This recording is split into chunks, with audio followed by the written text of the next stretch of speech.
Sure, coming right up. Would you like anything else? Do we, want anything else?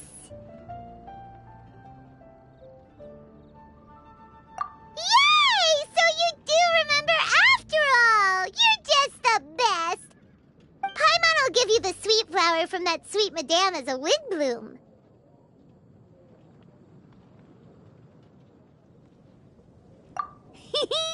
No need to worry about that! Paimon can make room for good food. All right, just a moment. Oh, that was great. If that was a Windbloom treat, then Paimon wishes it could be the Windbloom Festival every day.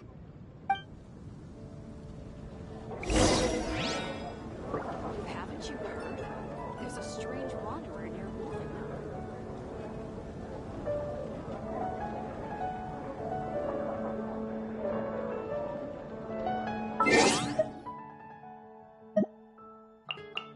The damned will...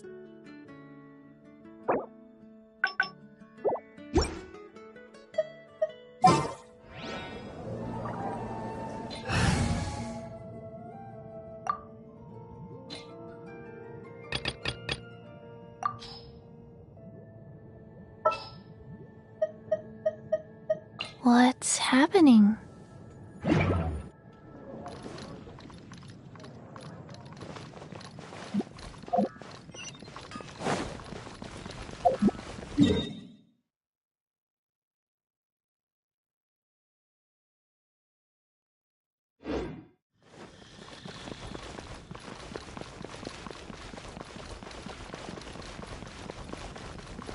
Angel's Share is a great place to bring a date. Come on in and take a seat.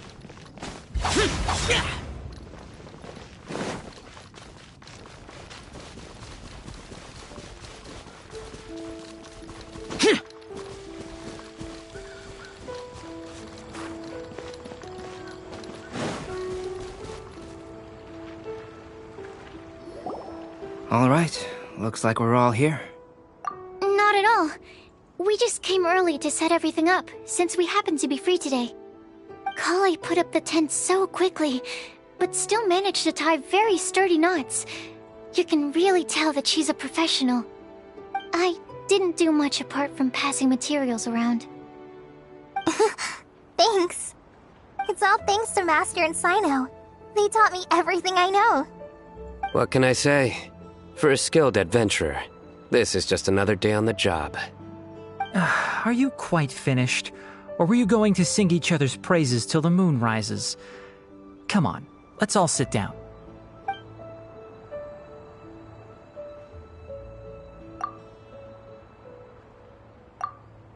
That sunshine sprat was really very good. I didn't watch you cook it, but I believe that the prominent umami flavor of the dish owes itself to more than the fish alone. That's correct. Any further deductions? Let me think. The aroma was quite uniform. Unlike that of a spice blend, it was also unfamiliar to me. So I would venture that it was a Mondstadt specialty. As far as edible Mondstadt plant species are concerned, calla lilies are usually used in soups. So if I had to guess... small lampgrass? That's right. I've long heard that Sumeru's fish with cream sauce is noted for its gentle texture, which brings out the tenderness of the fish. Here in Mondstadt, we're not quite as varied in the use of spices as in Sumeru, but the principle of bringing certain distinct flavors to the forefront through combinations of natural ingredients is very much the same. I liked it a lot. I'm curious as to the exact ratio of ingredients. I'll write a copy of the recipe for you. Would anyone like to try the nutrient-dense meal I made? I'll have some. What about you, Kale? It doesn't look like you've eaten very much. Is your appetite low at the moment? No. I just don't eat a lot normally.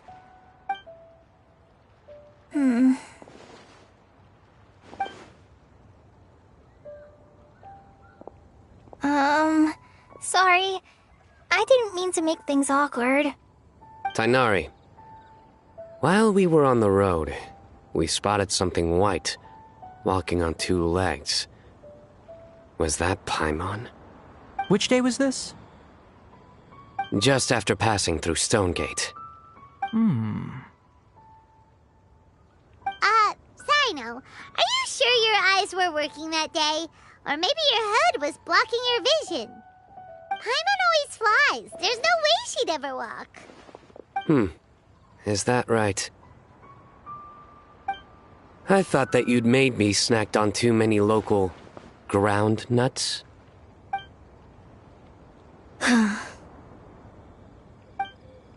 No? Not funny? Ground, you know. As in ground up, but also the ground. Ground nuts make you fall to the ground.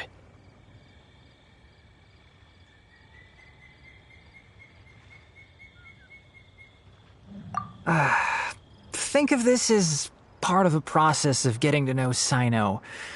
The bright side, these jokes show that he thinks of you as his friends. Still, we could test the hypothesis. What hypothesis? That plant species indigenous to Mondstadt may have an effect on the motor functions of flying lifeforms. Hey! Paimon's not your test subject! Anyway, by your logic, wouldn't that mean that eating, say, Zaytun peaches, that would make a sick Paimon peachy in no time or something?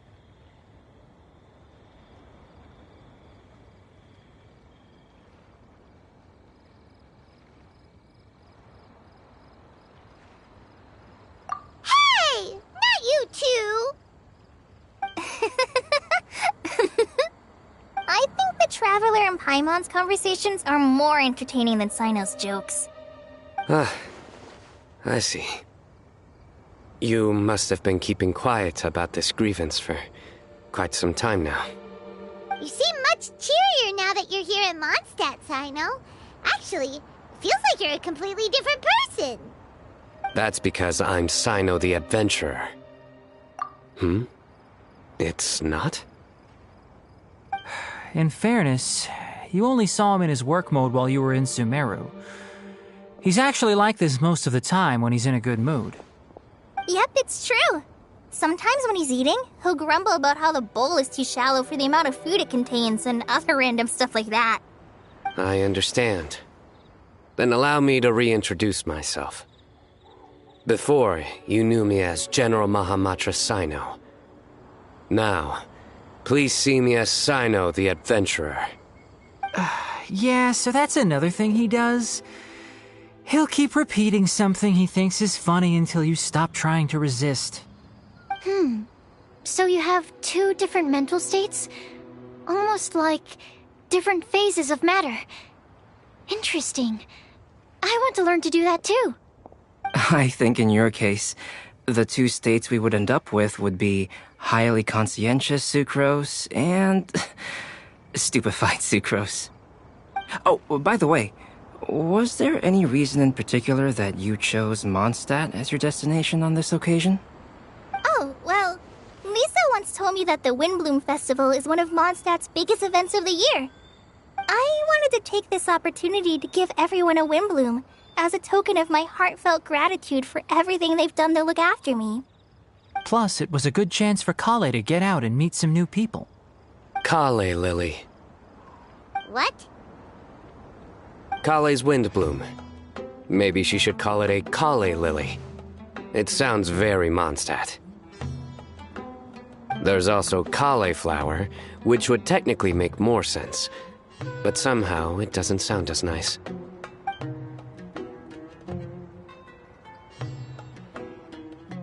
Moving swiftly on. Wow, he just completely ignored the joke and carried on the conversation.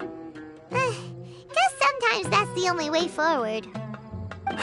Sumeru's been through some major changes recently, and things at work have only just started to calm down. I don't get many opportunities to take a vacation, and this was a chance to join Kale on her trip while also learning a few things about Mondstadt's flora and fauna that I'll be able to pass on to my peers and students on my return. Two birds with one stone.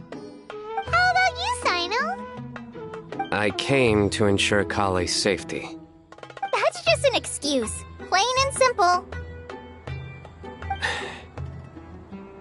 Also, there's the matter of a Genius Invocation TCG custom-made card back. Aha! So you did have an ulterior motive. Have you all played Genius Invocation TCG before?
And that is why I am proud to call you my friend. When I first began contemplating getting a new card back, I asked around before eventually deciding to ask the legendary Mr. Calx for guidance.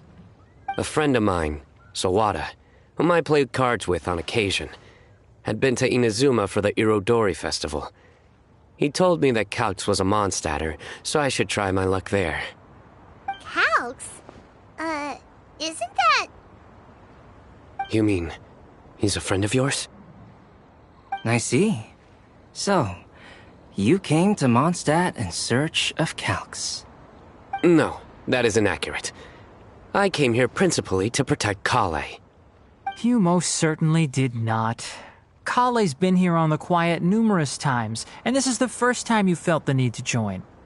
Not only me, same applies to you too, doesn't it? If my writer friend were here now, I'm sure he would describe this curious coincidence as having the makings of a good story. It's always a pleasure to meet a fan. Oh, here he comes. Wait, you mean you're Mr. Calx? Having my new friends address me by my pen name feels somewhat unusual. Please, just call me Albedo. Huh. So you're Calx. Sino's been talking about you non-stop recently. He's intent on getting you to design a bespoke card back for him. You didn't have to say all that. I don't usually take private commissions, but I believe that we are friends now, all of us. Our conversations have been deep and interesting, and Sino, your passion for this game is indeed one of a kind. I can see it in your eyes. Obviously. And given that you've come all this way from Sumeru to see me, I'd be quite honored to take this commission. Wow, your teacher's so nice. I feel the same about yours.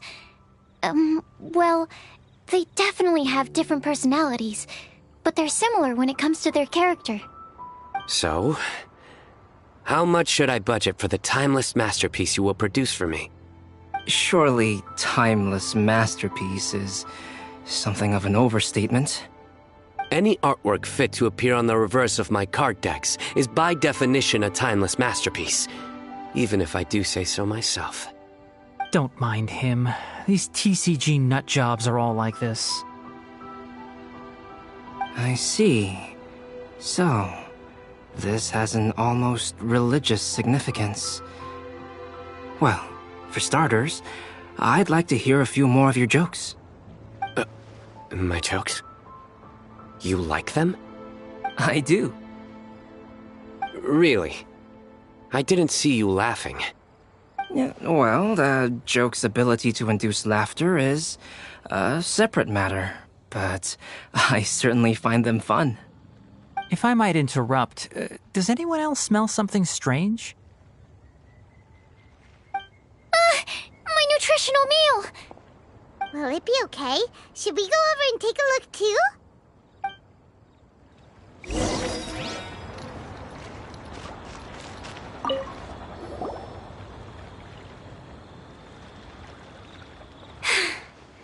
Only the base is burned. We can still use the cooking pot. It just needs a bit of a wash. Good thing Tighnari's nose is so sharp. Has he been in this kind of situation a lot before? I know, it's just... I'm sorry to disappoint Sino. I guess we'll have to do this again another day. Oh, yes. I'm not sure if you've noticed. Kale seems a little... depressed. I noticed she was in a low mood when everyone was talking. Remember that note she received? I was just thinking. I want to try solving this riddle and giving Kale the chance to accept the blessing. Oh, yeah! She's the one who needs your help. Exactly. Maybe she'll be willing to breathe into my test tube. But anyway, that can wait. As much as I'd like to make progress in my research, I'd prefer to see her smile. All right, we'll help out too. You will? Then tell me, honestly, do you think that this prophecy is for real too? Huh? Alright, let's meet at the alchemy crafting bench in the city. I've got some thinking to do in the meantime. We're back. Oh, what a shame. You just missed a joke about windmills. Stop, please. I don't need to hear it a fifth time. That bad, huh?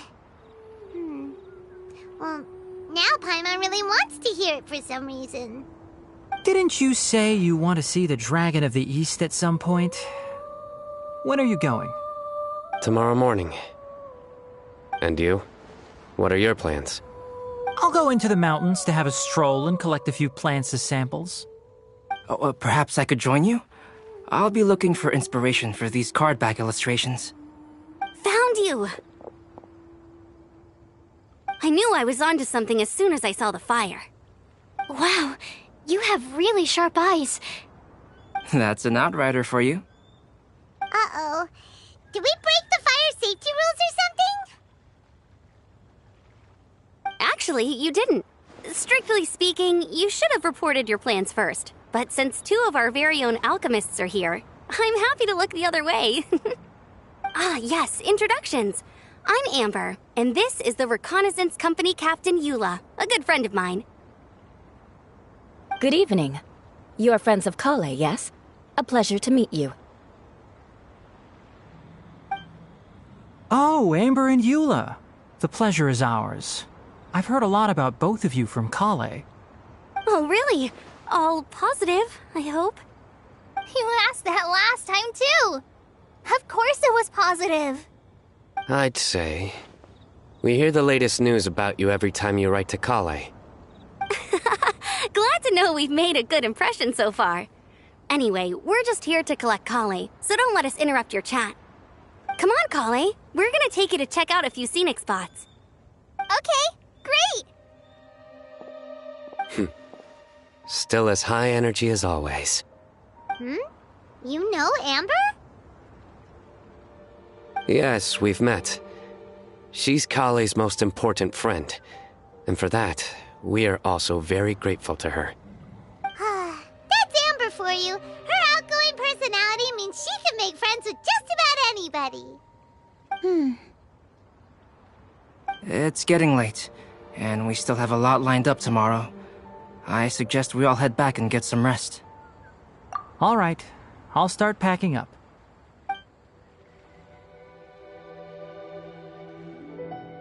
You're gonna get the tone-deaf bard to check out that note, aren't you? Guess Paimon knows you pretty well, huh? Knowing him, he should be hitting the taverns around this time. We can go corner him and make him answer our questions. Let's move!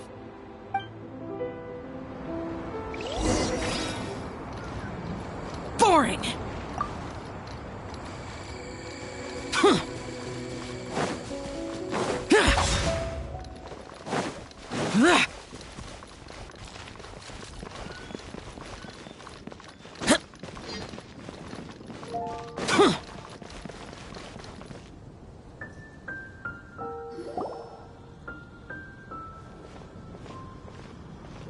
Oh, it's been a while. Paimon called it. Tone-deaf bard, drinking as usual. Put your drink down and get your game face on. We've got some important questions for you, mister. Okay. So, what do you make of it? Aren't you forgetting something? It's the Windbloom Festival right now. You can't just go around asking people for help so blatantly. Ugh. Well, if you won't tell us the answer, could you at least tell us if this thing's worth a shot? Sounds to me like you want a hint or two. A fine answer. The person who wrote this prophecy is very powerful. If you manage to solve the riddle, good things are sure to happen. Also, I happen to know where this lantern is. Once you've found the 4 things, I'll even write the location down for you. Isn't that generous of me? Whatever. We weren't expecting much from you anyway. You can get back to guzzling wine and blowing wind now. Oh, woe is me. Paimon sees me as nothing more than a drunken wastrel. There are actually a great many things that we bards are required to do. It just happens that enjoying life is the most important one. Once this is over, would you like to join me for a drink? You know, a favor for a favor.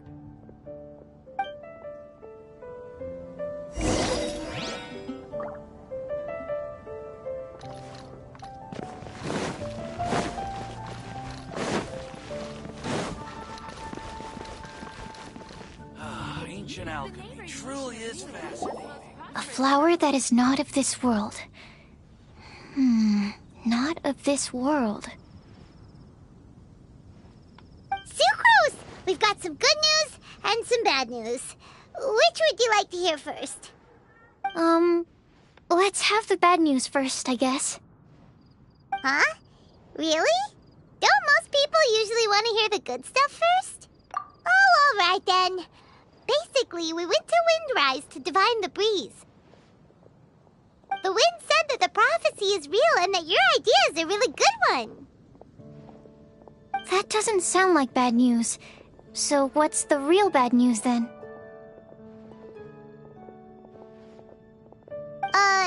Paimon ate the bad news!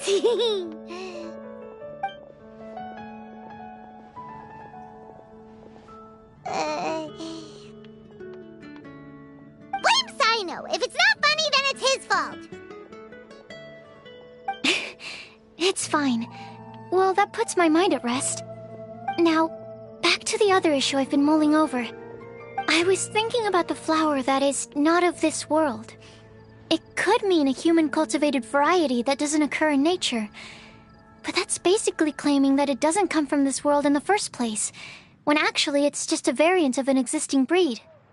So, the initial question is, can the flower's origins be traced back to a natural organism? If so, it cannot be correctly described as not of this world. But then, supposing we identified something outside of that category, whose job would it be to decide whether it belongs in this world or not? Then the question becomes, do of this world and from this world mean the same thing? Or is it deeper than that? Whoa, slow down! Paimon's head is already starting to spin! Okay, I did have one other line of thought as well. What about a flower created using alchemy? Would that be not of this world?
Albedo may know the answer, but asking him right away would be like asking the teacher for the answers to your exam paper.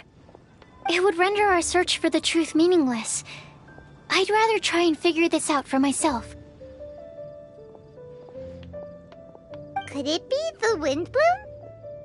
Oh, now that you mention it, that's definitely a possibility. The Windbloom doesn't refer to a specific flower. Everyone defines what it means for themselves. In which case, the Windbloom doesn't exist in reality. This does seem like a promising direction. I've made a note. Okay, I better go read up on this. Yay! Paimon was actually useful this time! Guess we have that sweet madame to thank, huh?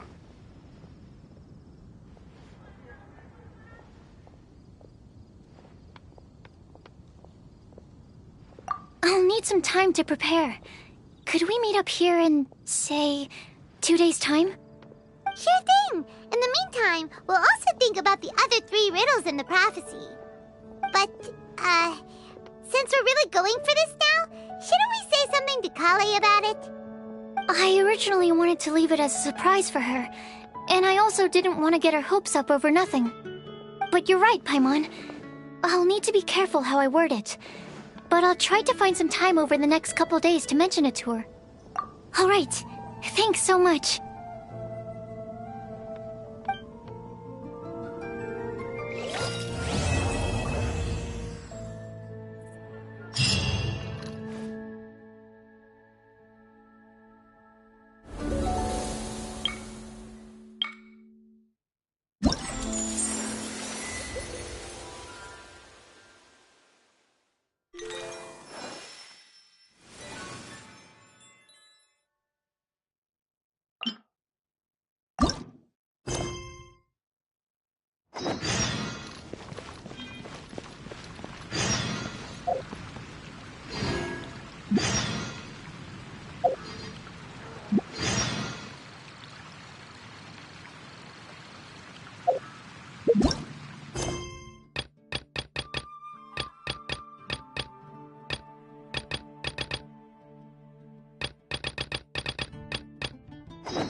Reduced to just standing around.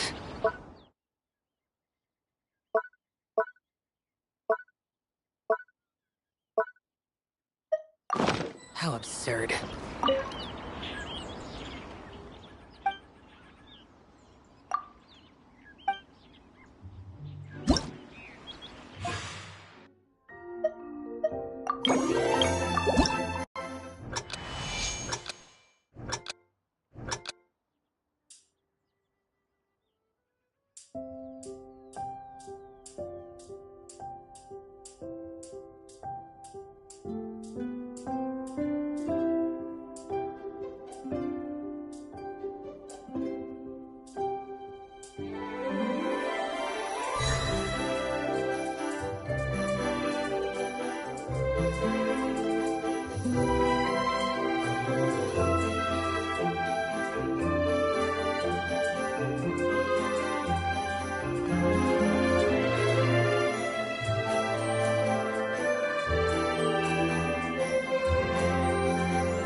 The damned will sooner die again than lay a hand on me.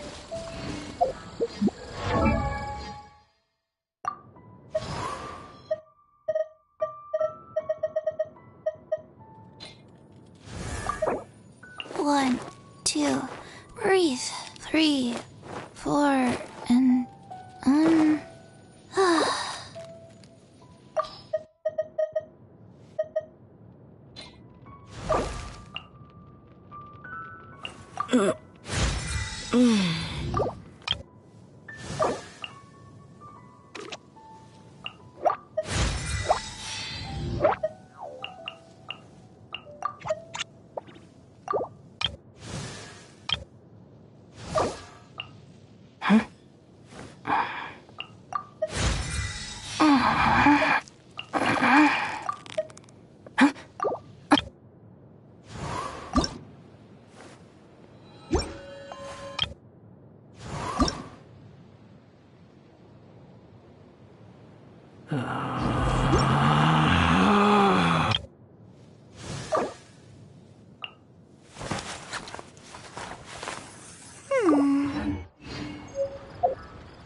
Today's the day! Let's go meet up with Sucrose!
Traveler, Paimon.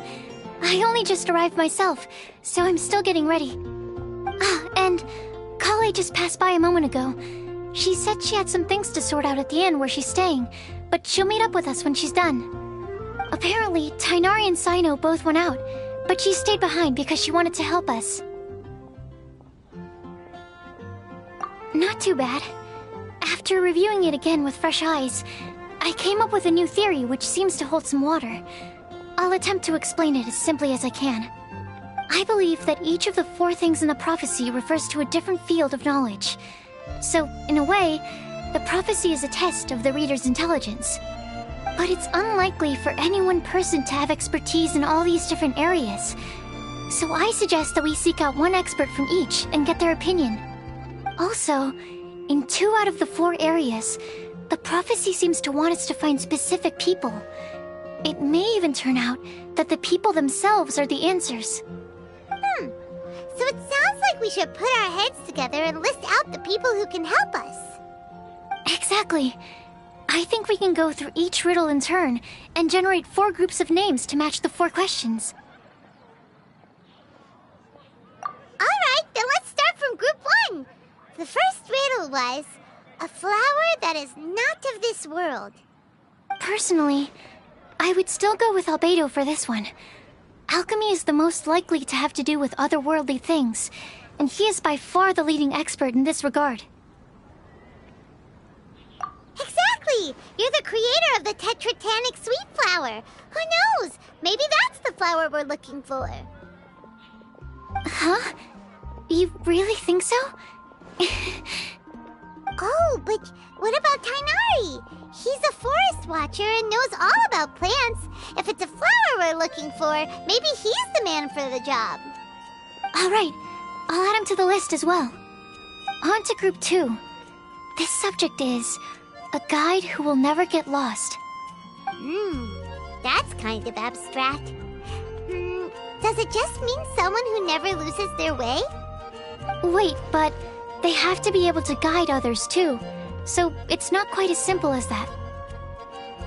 Oh, you mean Mona? Yeah, she definitely count. Mona. Yes, she certainly seems very confident, and she can use her astrology to guide people. Would Bennett count? Well, his luck's so bad that as long as you go in the opposite direction from him, you'll always be going the right way, right? I see. I suppose I can't argue with that logic. Add him to the list. Finding everyone won't take long, so one extra person won't hurt. I know. Would Outrider Amber be a valid candidate for this category as well?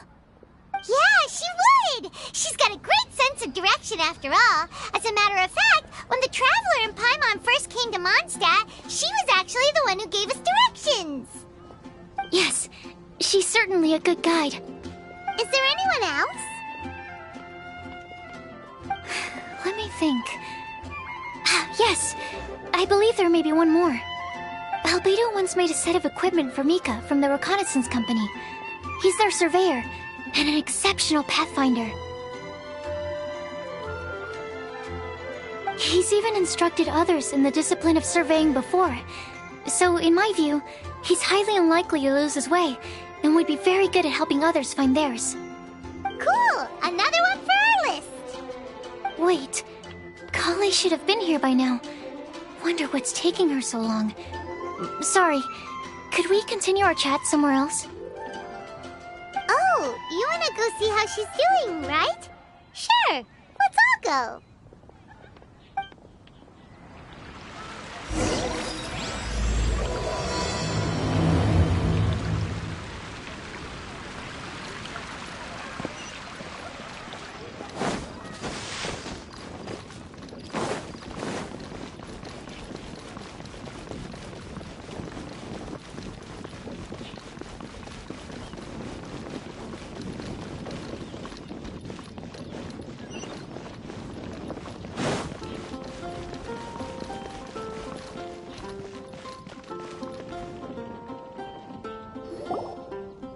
Hi, Kale.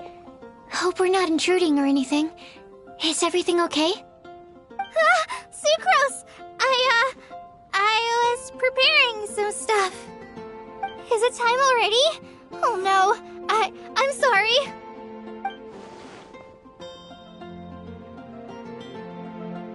Don't worry, the Traveler and I only just met up. We were just worried that you might get lost along the way, so we thought that we'd come get you. Thank you. I'm ready to join you now. How's that thing going?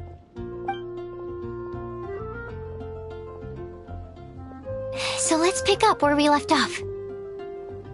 Next up is the third line. One who would never lie. Anyone spring to mind? You really think so? Seems like it would be pretty difficult for someone in his position to avoid having to lie.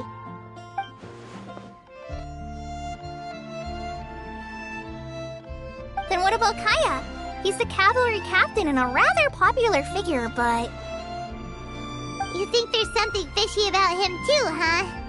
Yeah, he's definitely a sneaky one. Bet he lies all the time. I can't help but agree with you there. There's the tone-deaf bard. But on second thought, he wouldn't qualify either. He talks way too much nonsense. Is there anyone else we're missing? Acting Grandmaster Jean? She has a good name in that regard. But from what I know, she sometimes covers up the truth out of concern for those around her. For example, when Lisa loses track of time in the library and misses her patrol shift, Jean will come up with some excuse, like Lisa's ill today.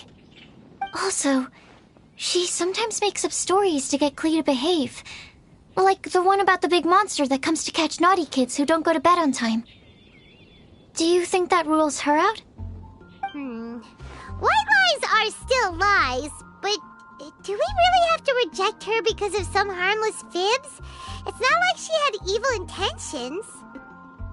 No, we're the ones being strict. Rosaria doesn't strike me as the type of person to lie. Oh, Kale, you probably haven't met her yet, have you? She's a sister from the church who looks, a little scary and not very sociable. She stopped by the alchemy bench once, a long time ago, and asked me about Albedo. I thought maybe she was trying to find him, for work or something. But when I asked, she just said that she was curious about him because he was so intelligent, and wanted to talk to his assistant to find out what he was like. A lot of people might have given a more tactful justification, but I could see in her face that she wasn't trying to hide anything. She was just very direct and straightforward. That's why I don't think of her as the lying type. Rosaria doesn't look like the sort of person you'd want to get into a fight with. Maybe she just fights her way out of situations that some people might lie to get out of. I can definitely see that. I've also heard the other sisters say that Rosaria doesn't even make excuses when she skips choir. She just doesn't show up. She's a tough cookie, huh? Let's put her name down. In that case, I think Sino fits in this list too. True. Lying's probably more trouble than it's worth for someone like him. Kinda like with Rosaria. Oh, and Paimon also nominates Razor. Bet he couldn't lie to save his life. I've also got someone else in mind. Noelle, the trainee knight. She's a very honest person. I don't think she'd tell a lie. Alrighty, write her name down too. Wait, there's one more person. You know, our long-standing staffer at the alchemy bench. Huh? You mean Timaeus? Yes, him. Truth be told, he's been love-struck recently. He swore that he wouldn't say a dishonest word or slack off until he succeeds in getting the woman he loves. Timaeus has a crush? Yes, that's right. Well, who is it? Do you know her? I've never met her. All I know is that she's from Liyue. Timaeus says that she's fun, has a great personality, and is very, very good looking. Since we're on the topic, helping Timaeus win the lady of his dreams was also one of my goals for this Windbloom Festival. But how can we help with that? I don't know. Make sure he uses nice paper and a fancy envelope when he sends letters to her. Help him pick a nice gift and wrap it properly. That sort of thing. Yeah. I had the same situation once in the Avidia Forest. I helped another forest ranger out by delivering a love letter to the coworker she likes. Yep, that sort of thing exactly. Oh, also, I helped him with some of the groundwork for one of his research projects. He must have appreciated it, because he gave me a refrigeration device that he's been developing as a thank you gift. Is it any good? I mean, it looks nice. Sounds like a no. Alright, guess we'll put Loverboy down on the list then. Okay, so last of all, we have a legend that never ends. Anyone come to mind for this particular line? Lisa, perhaps? A librarian understands books best, and aren't most legends written down somewhere?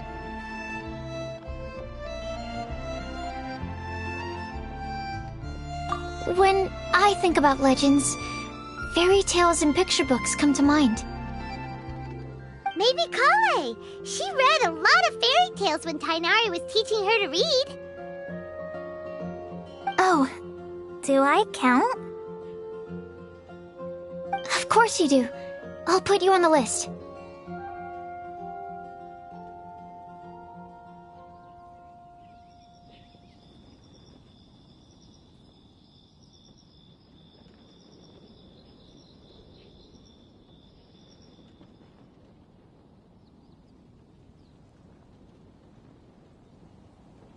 I prefer to read things like an illustrated analysis of alchemical substances and their uses, the fascinating principles of crafting, and hypotheses of life. Point taken. Paimon didn't quite understand any of those. Klee might be a good choice. Her mother, Alice, is a renowned traveling author, so I'll bet she's been exposed to all sorts of myths and legends.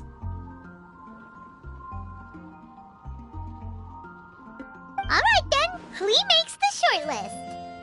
Well, that should just about do it. Next up, we should go and ask the people on the list about the prophecy. Do we have to ask absolutely everyone on the list? It seems like a lot of people. It is. So, I was thinking that perhaps we should split up. That might make our search more effective. Okie dokie. Also, I've thought of a method of gathering feedback.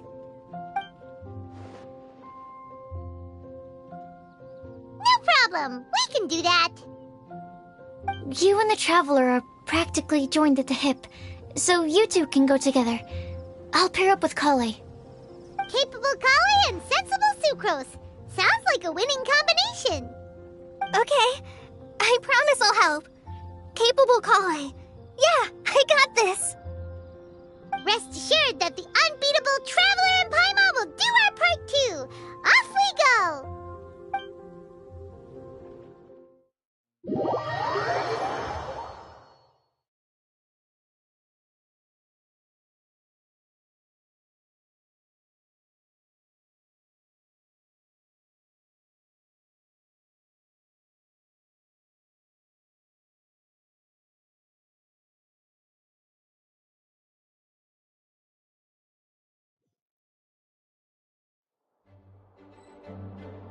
I plan on starting from the person with the most defined stronghold.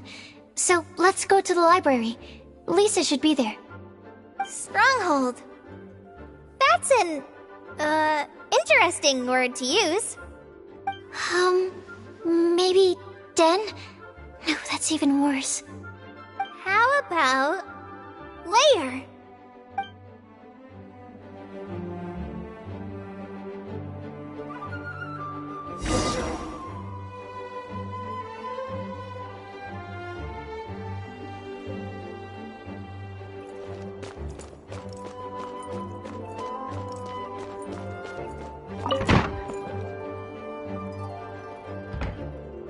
Please be quiet within the premises and refrain from making a Here we are. Lisa Slayer. Oh no. That was a bad word choice. Now Sucrose is using it. It's all my fault.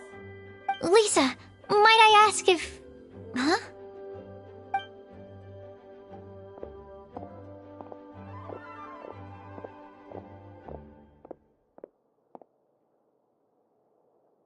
Sucrose.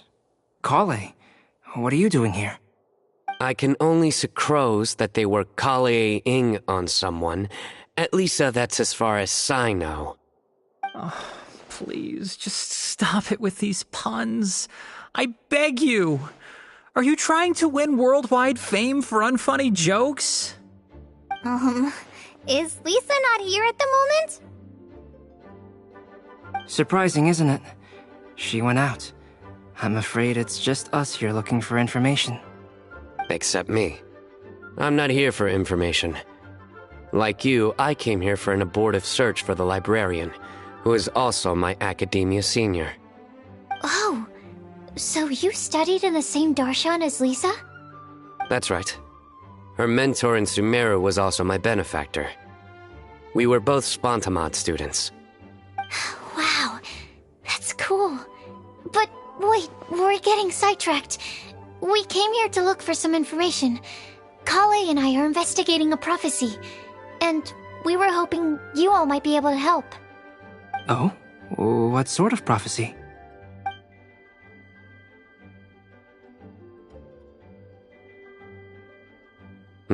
I see. You want to ask them about the flower that is not of this world, and me about the one who would never lie. But there's no rush. You don't need to answer right away. We're just here to tell you about the situation. You can take your time to think it over and submit any thoughts you have in written form to the Sucrose mailbox. The Sucrose mailbox? Yep. I was thinking about it on the way. And although they seem like trick questions, there's a lot to mull over once you get down to the details. A quick answer off the top of your head might not go into enough depth. So, I decided to place a mailbox next to the alchemy crafting table. Everyone can submit their written answers there when they're ready. We don't have to call it the Sucrose mailbox, though. It could just as well be called the Sucrose and Kale mailbox. Or even the Sucrose, Kale, Traveler, and Paimon mailbox. I think in this case, we can just go with your quick answer off the top of your head. Sounds like a good solution. Certainly more reliable than verbal discussion alone. Agreed. Certainly when it comes to discerning whether someone is a liar or not, you cannot simply take them at their word. Understood. Once we've had a look into it, we'll place our replies into your mailbox. Thank you all so much. Okay, let's tick them off the list and carry on working our way down. Already done.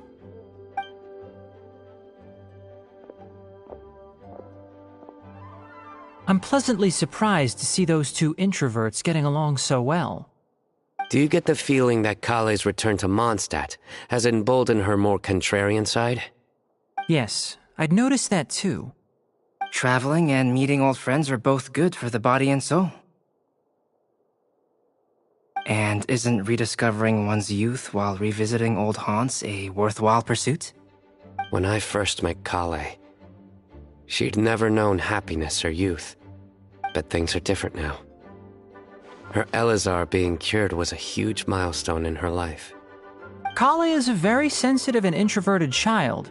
I'm sure you must have noticed that too, Albedo. From the time she's been in my care, I've observed that she's actually a very lively character by nature. But she had a very rough start in life, and it changed her. So, might I assume that your respective claims of looking for plants and artists in Mondstadt were just pretexts? I wouldn't say that. Both Kale and Genius Invocation TCG are very important to me. Would it really kill you to just say yes in this situation? Fine. Yes, we came out of concern for Kale. She's been back to Mondstadt of her own accord several times, but it has led to no significant improvement in her mood. Well, it won't hurt to give her some more time. I believe that Sucrose might be able to help her. Sounds like an extension of your own self-confidence as your teacher. You could say that. In a similar vein, I've heard that Sumeru scholars often build their social relationships based on their academic ones. Is that true? I suppose it might look like that from your perspective. Sumeru society is something of a special case. The reason it is known as the City of Learning is because all of its resources are in some way linked to academia. As such, academic resources equate to social capital. It is not unheard of, for example, for people to build a family in order to pursue further studies. But the relationship between the three of us is not an academic one turned social. We've never even worked on a paper together for starters. Oh, so the academic paper is the nexus of the academic family. Interesting. I would think of us more as siblings. An equal and pure relationship, unaffected by academic considerations. As much as I'd prefer not to admit it, that statement is not inaccurate. I can understand that position. I have a younger sister myself, and it's only natural for me to be protective of her. What you described fits the idea of a city of learning, as I imagine it. The family is where all social relationships intersect. As such, a family founded on common goals may actually be more stable. By the way, who's the eldest between you? Let's not go down this rabbit hole, please. In terms of age, I'm the eldest, of course. He just doesn't want to admit it. But your mental age is younger than that. I dare say even by enough to be the youngest sibling. Perhaps I could bring Kale into this happy family to be your elder sister. No. You will never see me admit to being the youngest sibling. Except perhaps as a last-ditch effort to turn the tables in a game of cards.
Guess we'll leave Kale and Sucrose to it. Fingers crossed all goes well for them. Now then, where should we go first? Let's try our luck at the bulletin board, shall we? A lot of people tend to show up there at some point in the day. Maybe we'll get lucky.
Reduced to just standing around. How absurd.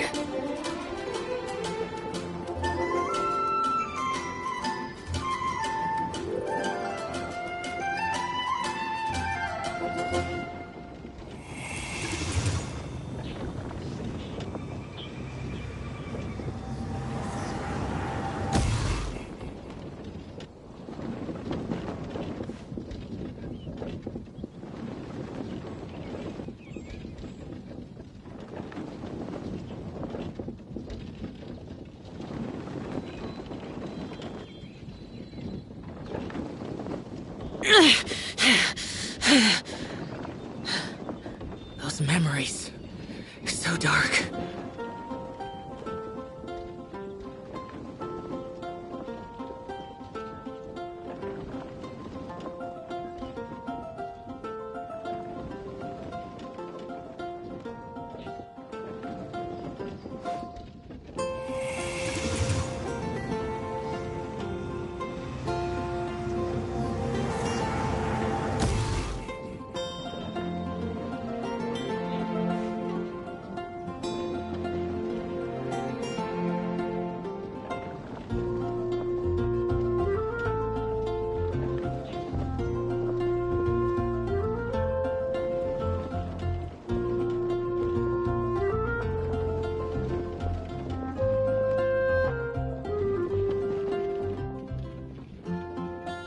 The damned will sooner die again than lay a hand on me. That's all for my daughter.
Reduced to just standing around. How absurd.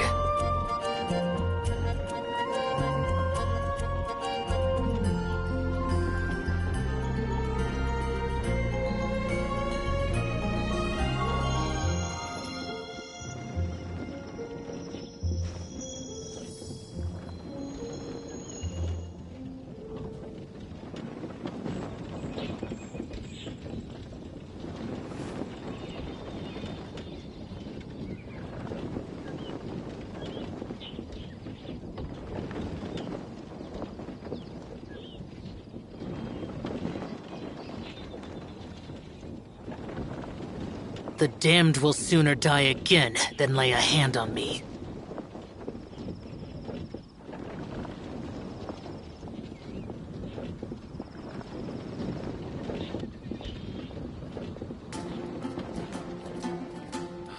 It's all for my daughter.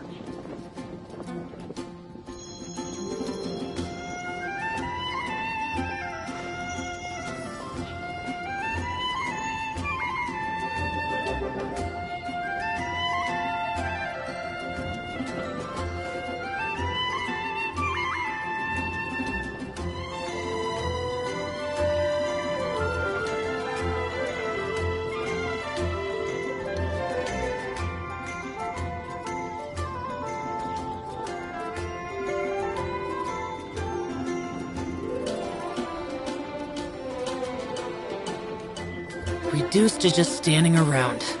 How absurd.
Today's recommendation is the steak. Nice!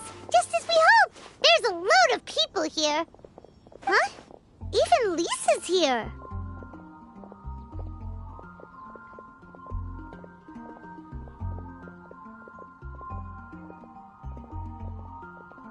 Hey there, Traveler in Paimon.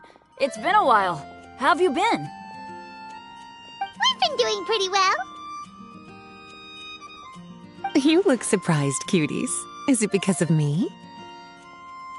Teacher is not at the usual place. Oh, please. It's not as if I'm glued to my chair. I like to get out for a little fresh air every once in a while. Mika's here today, so I thought it'd be a good time to introduce him to Bennett and Razor. They're all out and about quite often, so it's helpful for them to get to know one another. Hello, everyone. My name is Mika.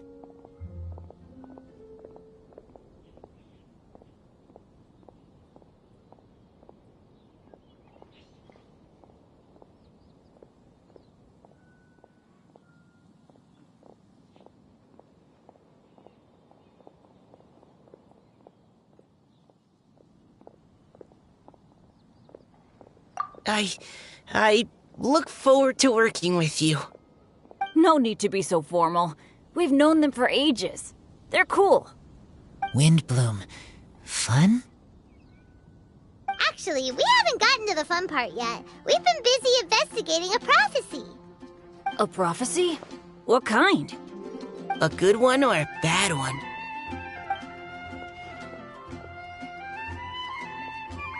Gosh, that all sounds quite fascinating. I can't believe I made it onto your list of names. You really think I'll be able to help? Believe in yourself. Right, believe in yourself. You're a first-rate adventurer, Bennett. Okay, then in that case, I'll step up and present my thoughts on the matter. Except I forgot I'm not really good at organizing my thoughts. Oops. Oh, there's no need to tell us all of your thoughts right here and now. Sucrose said she'll put a mailbox next to the crafting bench, so you can just write down your thoughts when they come to you, and drop them there. A meticulous and efficient plan. Yep, that sounds like Sucrose. I will think also. Give me some time. You still have other people on your list that you need to go see, right? We should leave you to it. Don't worry about us. We'll drop off our letters at the mailbox as soon as we're done.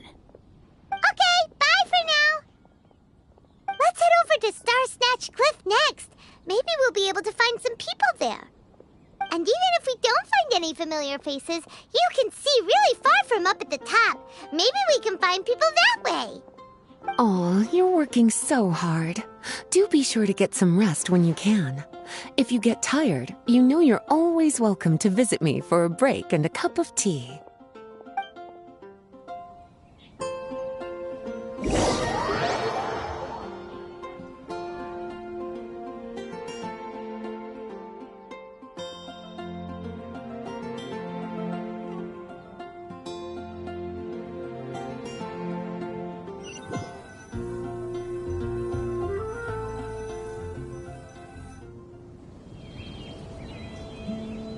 Where to next? Let me check my notes. Huh! This way! Got it. Kale, please follow me.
Absorption test.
I haven't been out in a while.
I just need a moment to quickly take down some notes.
What was that? Oh, it's gone. Can I go take a look?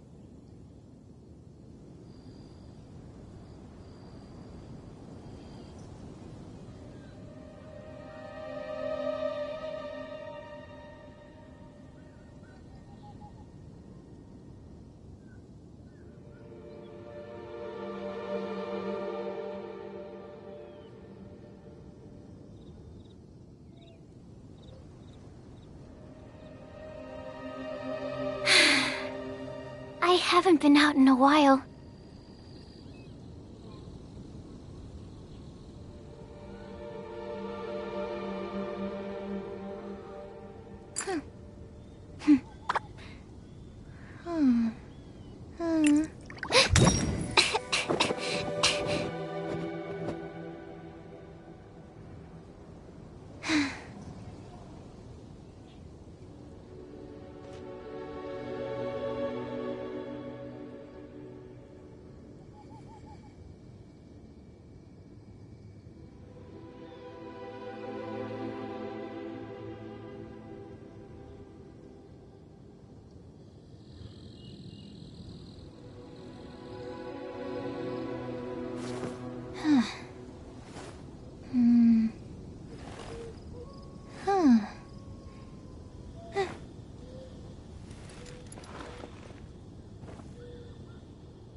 I just need a moment to quickly take down some notes.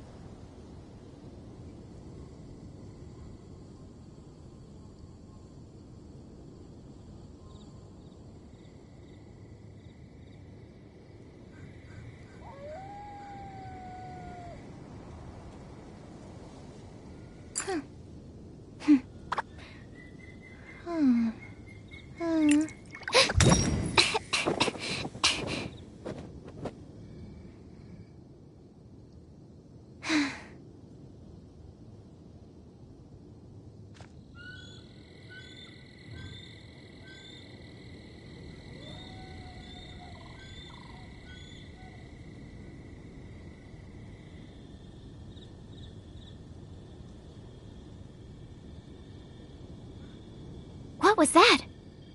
Oh, it's gone. Can I go take a look?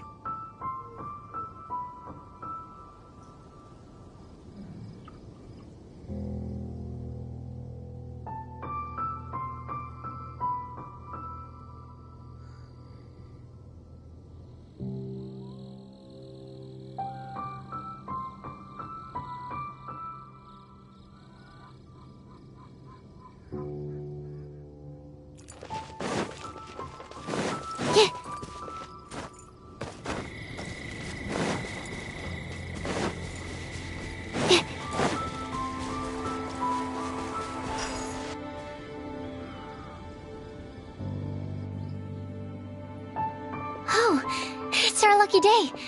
There are several people over there. Amber? Wow, and Eula's with her too.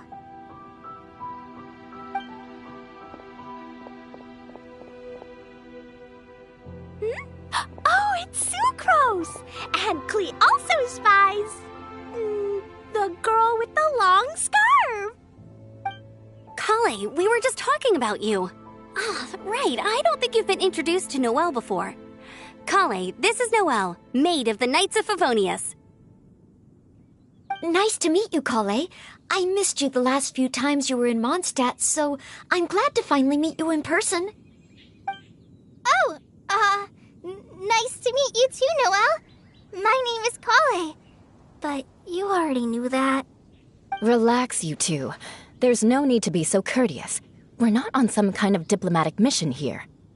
Klee, what are you doing here? Are you planning to blast some fish? Nope. Klee's on patrol with the other knights. Huh. Now that you mention it, it looks like everyone here is a Knight of Favonius except for Kale and me. I'd heard that there was a very young knight in the rings, but it's still a surprise to see with my own eyes. Kale, what do you do? I'm a trainee forest ranger in the Avidia Forest. Trainee? It means I'm not officially a fully qualified forest watcher yet. I'm still learning. Oh, you're just like me. I'm still working towards becoming a fully qualified knight. Technically, though the distinction is hardly relevant right now. This isn't a very formal patrol. We're just chatting. Don't panic, Kale. Just pick a topic and join the conversation. Don't panic. Whatever you do, don't panic. It's just Amber and her friends. There's no need to be nervous. Let me guess. Were you chatting about the new guests in town? Yup. A few folks from Sumeru have come to visit, so we're brainstorming a few nice surprises for them. Amber! Sorry, At least I didn't say anything about what the surprises are. Oh no. How am I supposed to join this conversation now? What do I say to that? Speaking of nice surprises, we've actually had a fairly big one recently. What kind of surprise? Tell me! I'm saved. Sucrose is giving me a lead-in. Now, I just need to follow on from what she's already started talking about.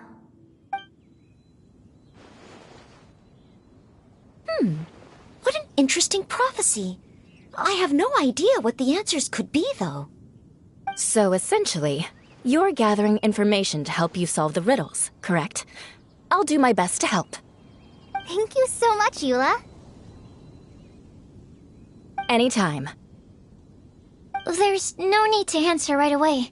We'll put a mailbox next to the crafting bench for people to drop us a note once they've thought of something.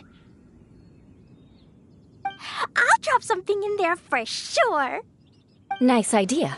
I think we can all commit to writing a note. We'll see what we can come up with. Yup, don't worry. You can count on us. But we do have to finish our patrol first. What route are you taking today? We started in the Stormbearer Mountains, and we'll end at the city gates. You'd be very welcome to join us, but it sounds like you're pretty busy with all this. No. There's always next time. We'll join up with you after we're done working through this prophecy. Oh, yeah, so, we'll be on our way for now. See you later. Have a safe trip back.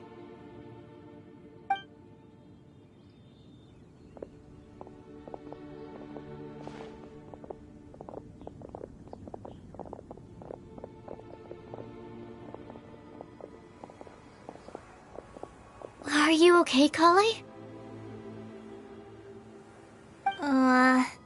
Was it that obvious? No, not at all. It just looked like you had something on your mind. So that means it was obvious. Whatever's bothering you, you can talk to me about it if you want. I'm happy to help. Thanks, Sucrose. Well, the truth is, I don't really know how to act around Amber and the others. Really? I thought you two were good friends. We are. Amber's a really important friend to me. I don't know. I guess if I'm being completely honest, the problem's probably with me. The first time I came to Mondstadt, I was really immature. I didn't want to let people in, and I was generally pretty awful to everyone. Amber was the one person who didn't give up on me, and if it wasn't for her persistence, I wouldn't have found a friend at all. Without Amber, I might not even be here today. And because of that, I really look up to her. I think of her as my role model, and hoped that maybe one day I could learn to be like her. But after trying and failing for several years, I think I finally realized. I'm no Amber, and I never will be.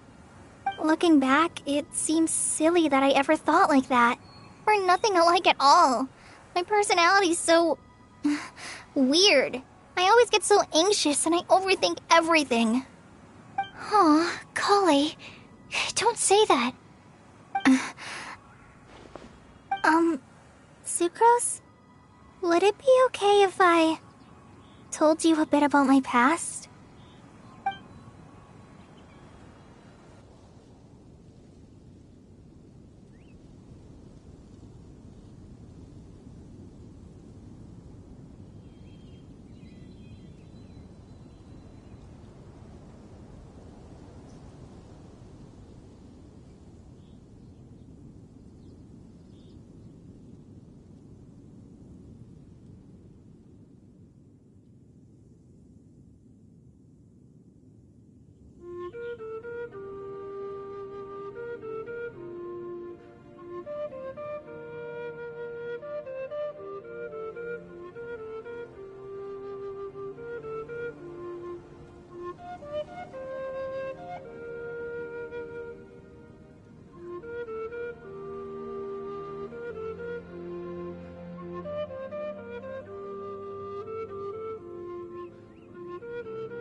I already knew bits and pieces about her, but still, why did she have to go through all that? I'm sorry. We've only just met and I'm already dumping all of this on you. This is why I get so frustrated at myself. I'm always doing this. I get into a spiral of self-doubt, and then I end up having to find somewhere to vent it all out. No, it's fine. I'm really glad that you're willing to tell me all this. People don't open up about their deepest feelings unless they really trust the other person. Don't you think? At least, I think it's kind of an honor. And, I mean... you've probably noticed by now, but I don't have the best social skills either. I always just end up talking about the things I'm interested in, and going on and on. But even so, you still listen to me when I talk my head off about alchemy. It's a relief to listen to you talking about yourself for once. If you hadn't told me all of those things, I never would have guessed that you struggle so much. Honestly, I feel like we're very similar people. Really? Yeah. Everyone has their own problems to deal with. I certainly do. All the feelings that you talked about just now, I totally get it. It takes so much more effort for us introverts to fit into a crowd. When you were saying about how you try to think about what to say in advance, and you're constantly terrified of saying the wrong thing and making things awkward. I relate to that so much. Oh, and also that part about studying under a genius. In fact, before meeting you, I'd never met anyone who seemed so similar to myself. Oh. I'm not very good at giving words of comfort or anything, and I'm not gonna tell you to just get over it or stop worrying about it. How about we just sit here for a little while? We don't have to force a conversation if we can't think of anything. We can just sit here together. Sucrose has stopped talking, but for some reason, this doesn't feel awkward at all. Maybe she's right, and we're more similar than I realized. In Sumeru, I always like to find a quiet place to just sit and watch the scenery, but it's always by myself. I never thought there'd be a day when I could do this with someone else by my side. Mondstadt's breeze is so gentle and soft. Hey, Collei. See that cloud over there? Doesn't it look like one of my test tubes? I don't think so. Sorry. Then maybe we're not quite on the same wavelength on everything. At least, not when it comes to looking at clouds in the sky. Thank you, Sucrose. I feel much better after talking to you. Yeah, it helps a lot, doesn't it? I also vent to my flasks sometimes. The next time I get the chance, I have to show you my Tetratanic Sweet Flower and my Tetratanic Windbloom. Your Tetra... what? 2 of my favorite things I've made. They're really cool. I think you might like them. Oh, okay. Yeah, you'll definitely have to show them to me sometime. I brought some crackers with me. You want one? There's cheese flavor or tomato flavor. Sure. I'll try the cheese one. Aw, look! They're enjoying the scenery together. Shall we go play with them? No, it's fine. Let them sit for a while. We're not what Collei needs right now. She needs a new friend. Someone different who's never met her before. I don't get it. Is there a difference? There is. You'll understand once you're a little older, Klee. People can draw different kinds of strength from different kinds of friends. And right now, Collei needs someone that's just not the same old me.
Useless.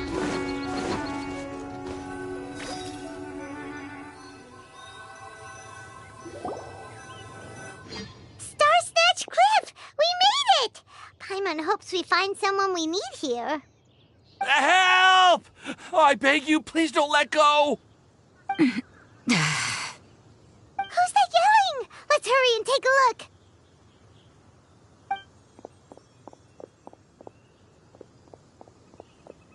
Timaeus? And we also have Rosaria and Mona? What kind of mishmash ensemble is this? Good question. What kind of a motley crew is this? It's been a while, Traveler.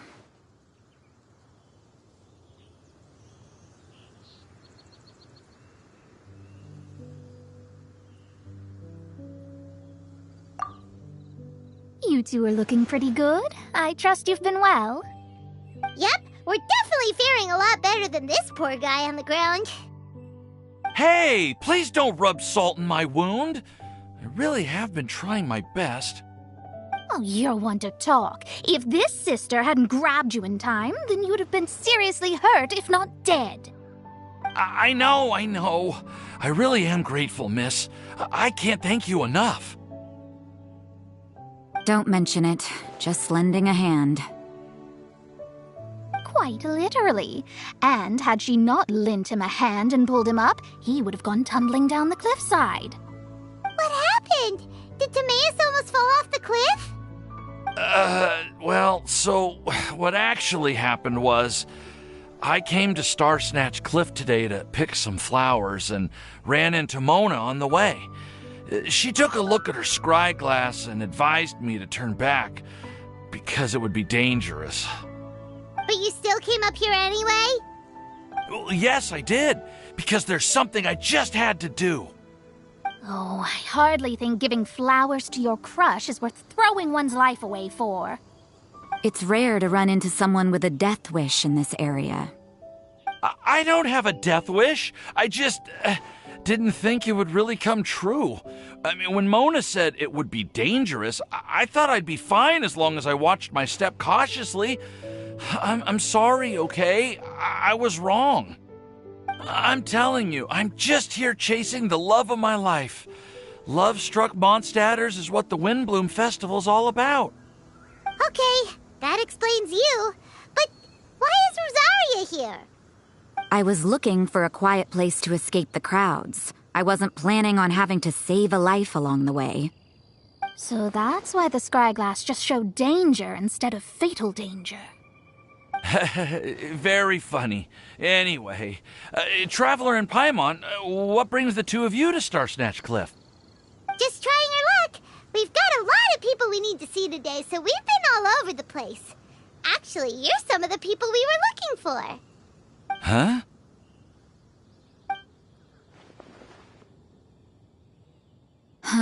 I see. So, all we'll need to do is find some clues, make a note, and drop it off at the mailbox? I can't believe there's a prophecy like this, let alone that I have a part to play in it. Oh, I guess this means everyone will find out about my crush now. I came here because I wanted to give some Cecilias to the girl I love. They'll really suit her. She's... No one asked. Please, do not subject us to your gushing about your girlfriend. You saw right through me. You said you need clues, right? Well, in that case, Mona Magistus the astrologist will provide you with a personally handwritten letter. Just wait for it to show up in your mailbox. You can be on your way now. We won't keep you any longer. All right, then let's head back for now and meet up with everyone else.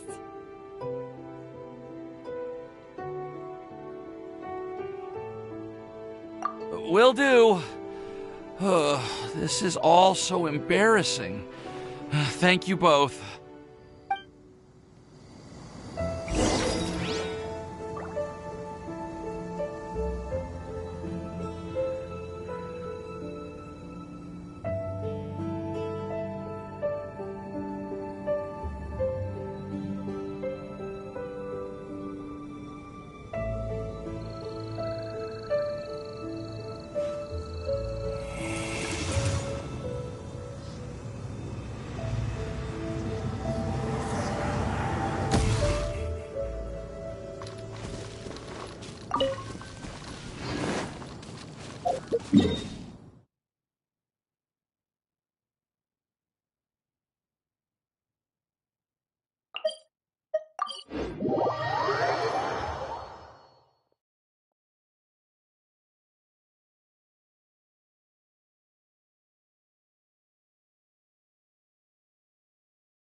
Did you hear what happened?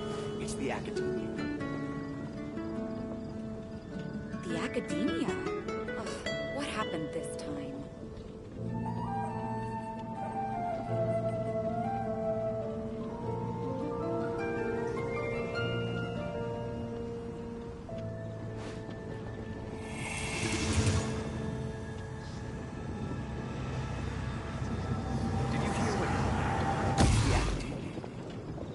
Academia? Ugh, what happened this time?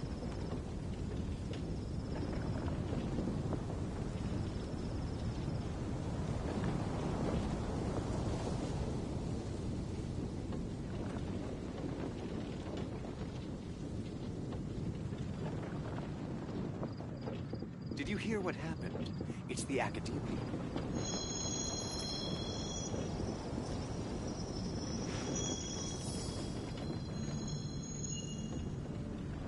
The Academia? Ugh, what happened this time?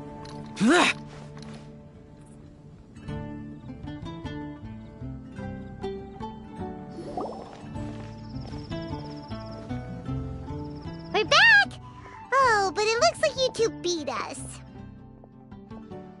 Welcome back. Did everything go well? Yep! We managed to find and talk to everybody. We got back a little early, so we took some time just now to put the mailbox together. We got really lucky today. The vendors were feeling super generous, so we didn't even need to pay for the materials. It's just a shame that Kale got a splinter. Don't worry about me.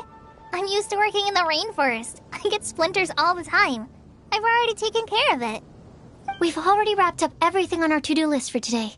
So, all we need to do now is wait for everyone's letters to arrive. Traveler, Paimon, why don't you get some rest while I keep an eye on the mailbox? You're definitely your master's student, Sucrose. As long as you or Albedo are around, Paimon can relax and know that everything's taken care of. Stop. You're embarrassing me. Wait. Actually, there's one thing that still needs taking care of. Paimon's starving. Hey, Traveler, you want to get dinner? Your treat.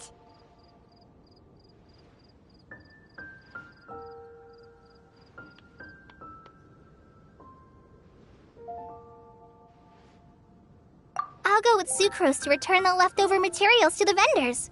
You two, go get a proper meal. We can't have anyone going hungry. Yeah, now would be a good time for a break. Once everything is ready, let's meet up here again and collate all the information we've gathered. Sounds like a plan.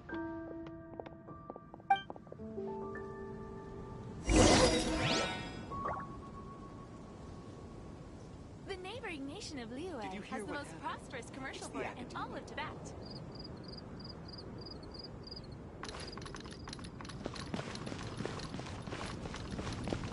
Today's recommendation is the steak.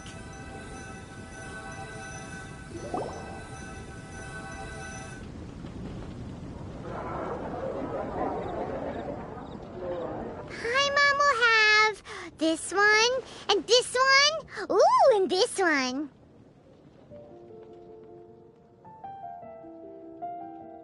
Hey, Paimon's really hungry!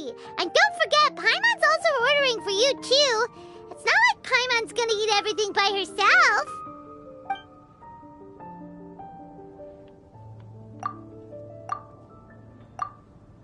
Ooh, Paimon is super full.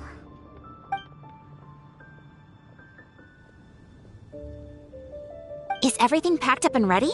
What do you think about meeting up at 5 to go to my house? Yes, everything's ready. I've packed some great wine and smoked ham. Oh, your parents will love it. Ham? Look, we've known each other for quite some time now. Don't you think it's been long enough for you to remember that we only eat bacon in my house?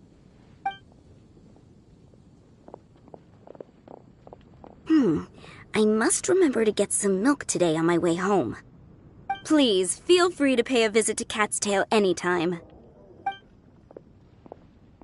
Enjoying the scenery? Oh, Tone Deaf Bard! Are you here for some food as well?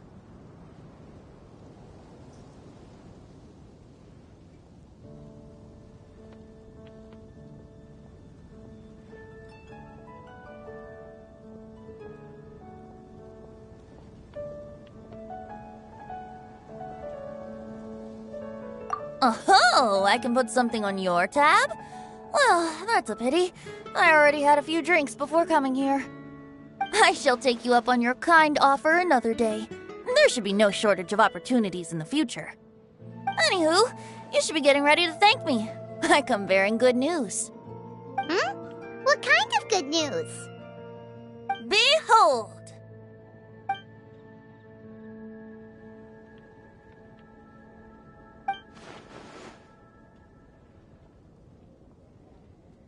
What is it? It's what you need the most right now. The answer to the prophetic puzzle.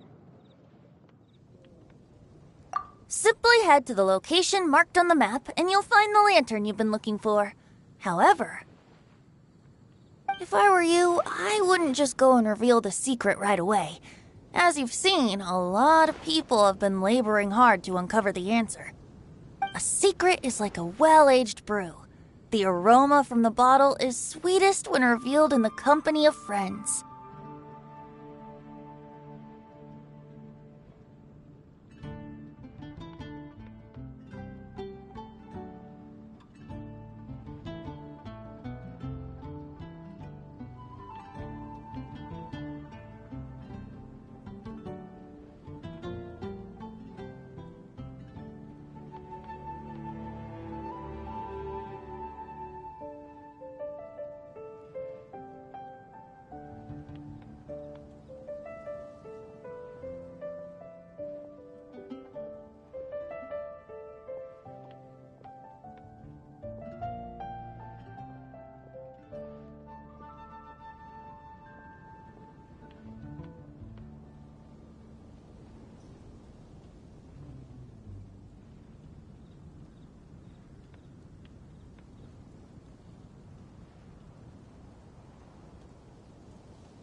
Then it's settled.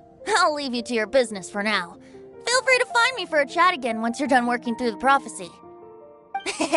Also, if you have some time, we could organize another fast-track love poem class.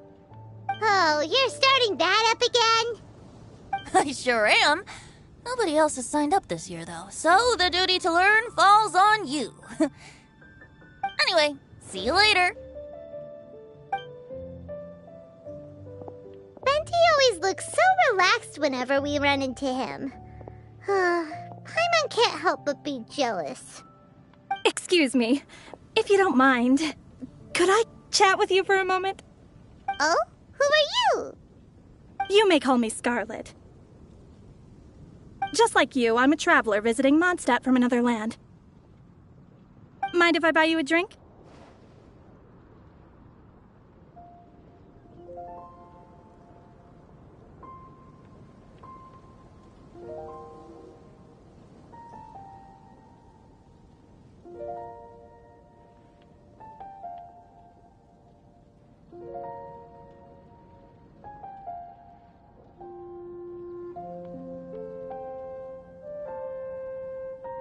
Leaving the door open for another time, I see. I can tell that you've dealt with a lot of people during your travels. You can tell? Well, we are very experienced adventurers after all. I can. That's why I tried to strike up a conversation with you in the first place. I was on my way to go shopping earlier when I overheard your conversation next to the crafting bench. From what I could gather, you are trying to investigate a bizarre prophecy? Yep, bizarre is definitely the word. Don't you think it sounds just like the kind of story that would happen in Mondstadt? Anyway, that's why I wanted to ask you a favor. If and when you manage to unravel the answer to the prophecy, could you let me know what it is?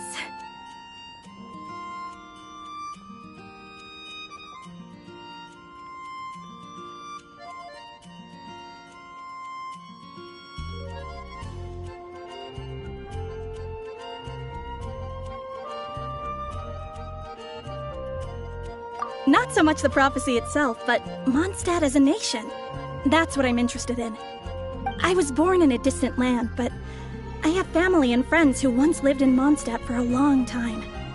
They said that it's a great place full of fairy tales and romance and recommended that I come for a visit. As it happens, someone I know has an anniversary coming up soon. So I figured this would be a good time to come here and see all the sights that she once saw. What do you think about Mondstadt so far? It certainly lives up to its name as the city of romance and freedom. We think so too. So, about the prophecy.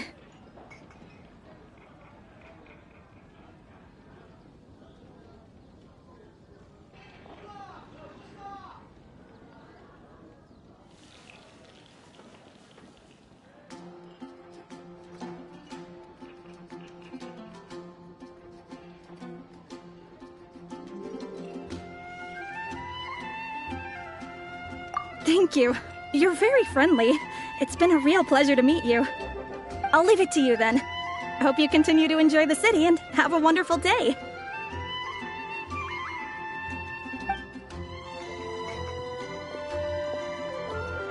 She definitely isn't dressed like a local, huh?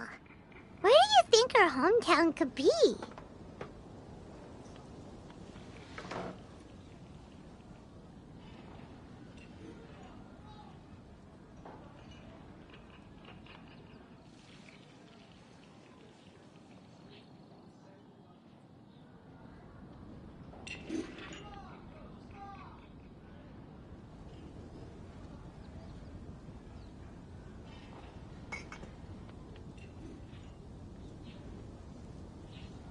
Please find me a flower that is not of this world, and a guide who will never get lost. Find me one who would never lie, as well as a legend that never ends. Huh?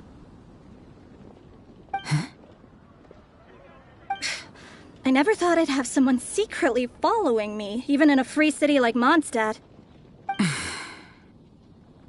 Good day to you, miss.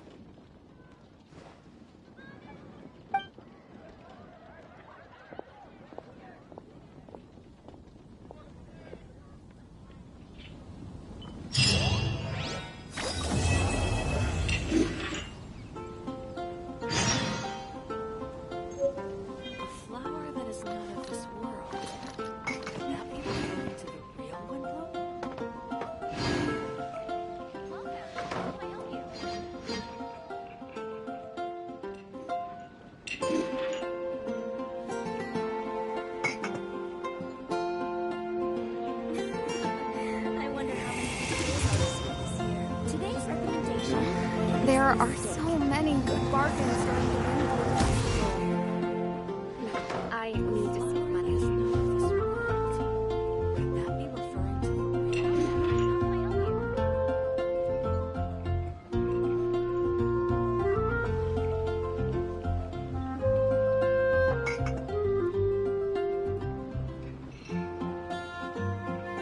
Today's recommendation is the steak. I wonder how many bouquets I'll receive. There are so many good bargains during the Windbloom Festival. I need to save money.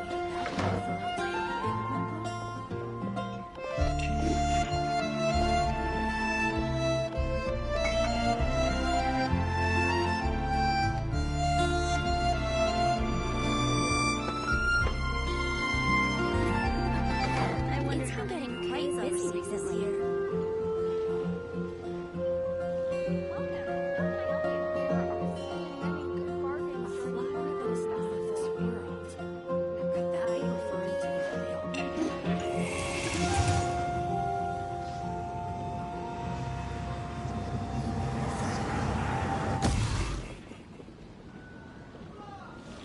Today's recommendation is the steak.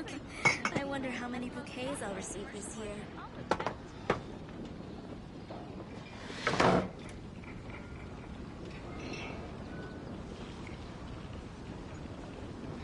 There are so many good bargains during the Windbloom Festival. Could that be referring to I need to save money. Today's recommendation is the steak.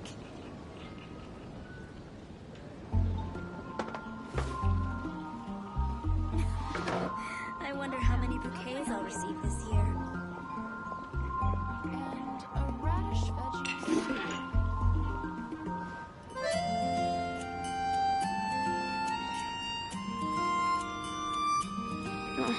There are so many good bargains during the Windbloom Festival.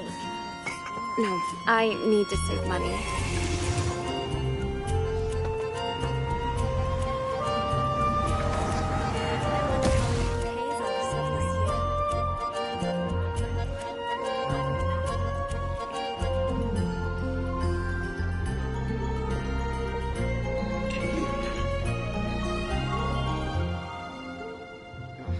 There are so many good bargains during the Windbloom The damned will sooner die again than lay a hand on me.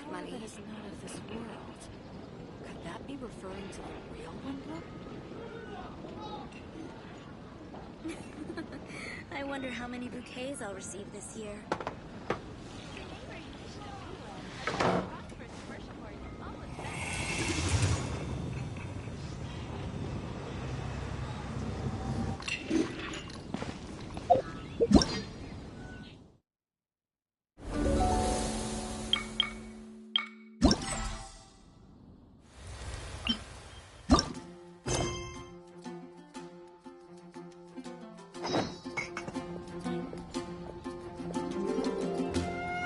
Reduced to just standing around.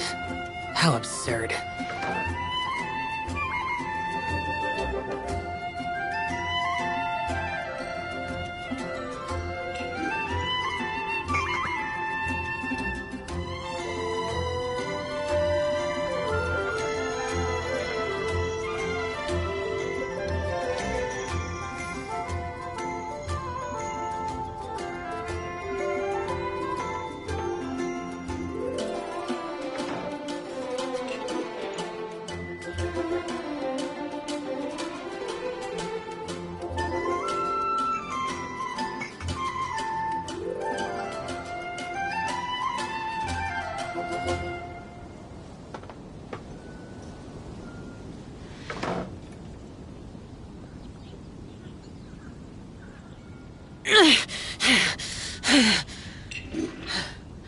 Those memories.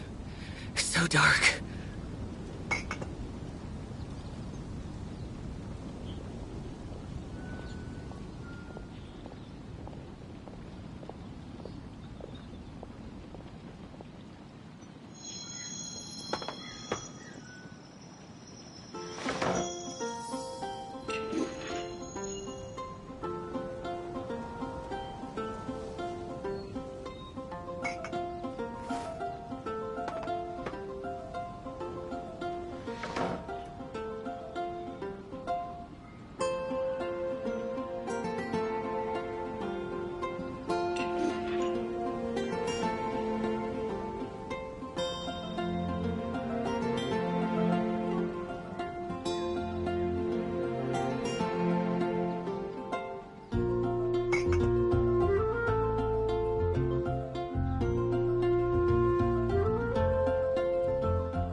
Reduced to just standing around.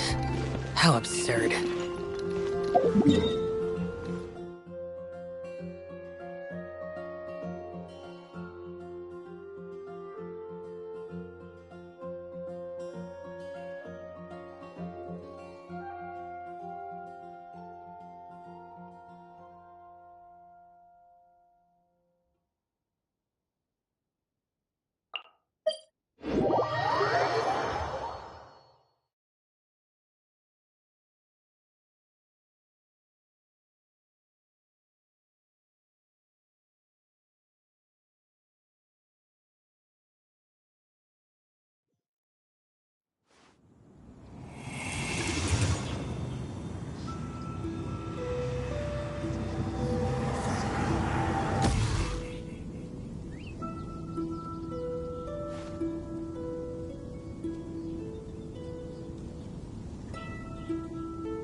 The damned will sooner die again than lay a hand on me.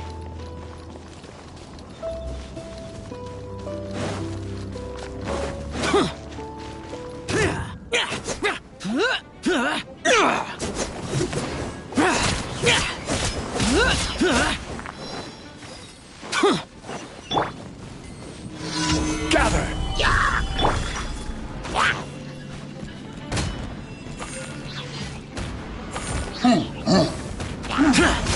Boring!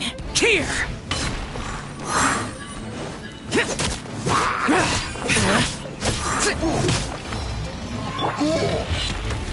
Stabilize!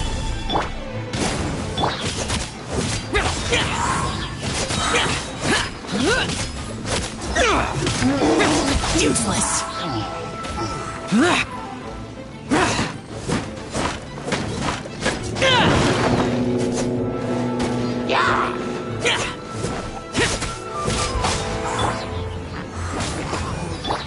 Odds repeat.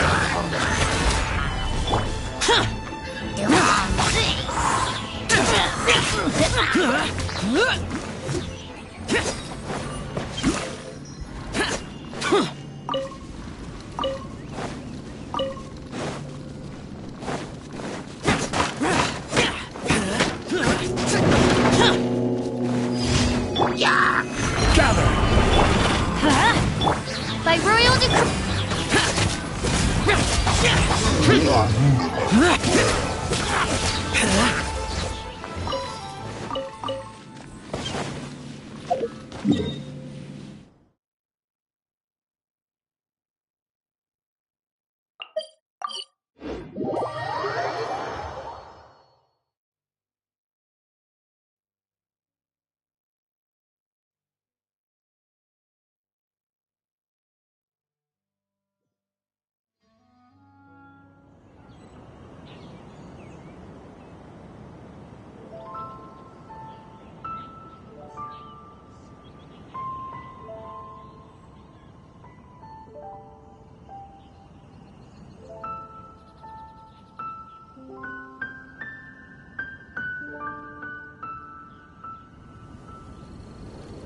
Reduced to just standing around. How absurd.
The damned will sooner die again than lay a hand on me.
Reduced to just standing around.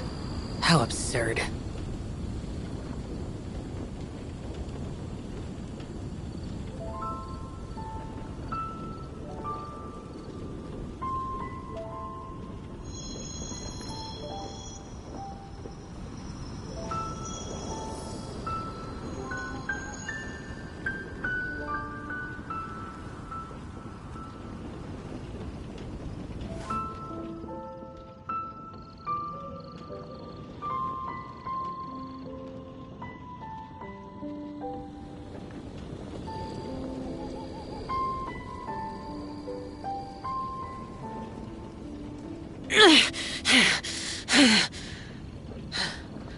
Those memories.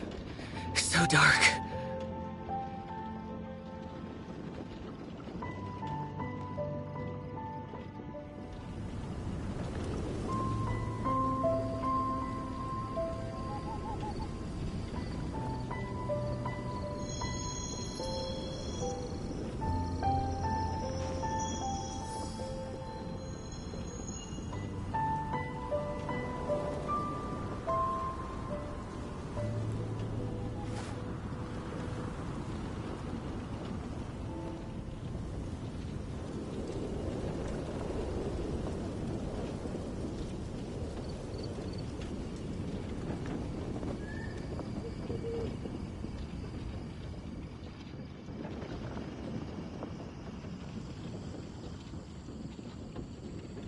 Reduced to just standing around. How absurd.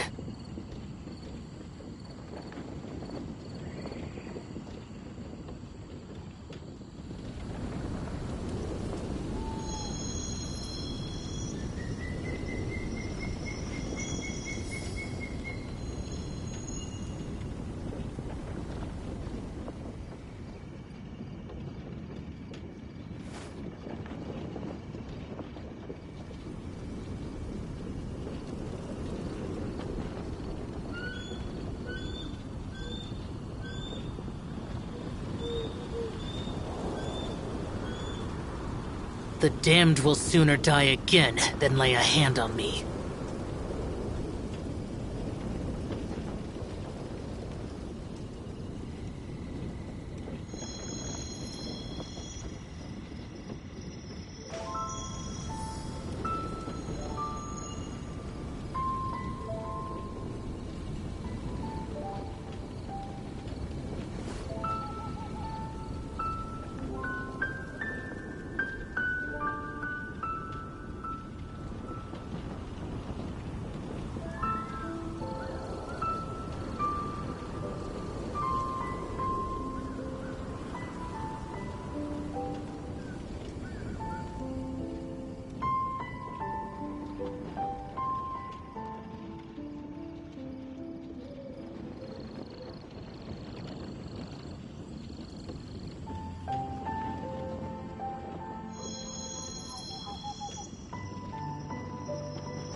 Those memories.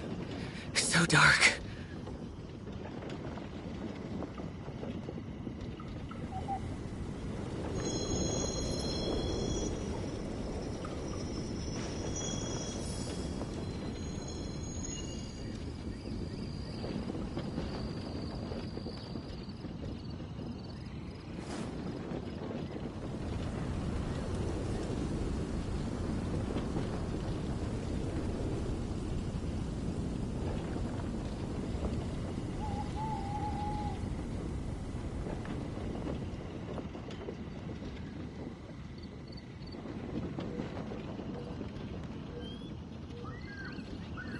The damned will sooner die again than lay a hand on me.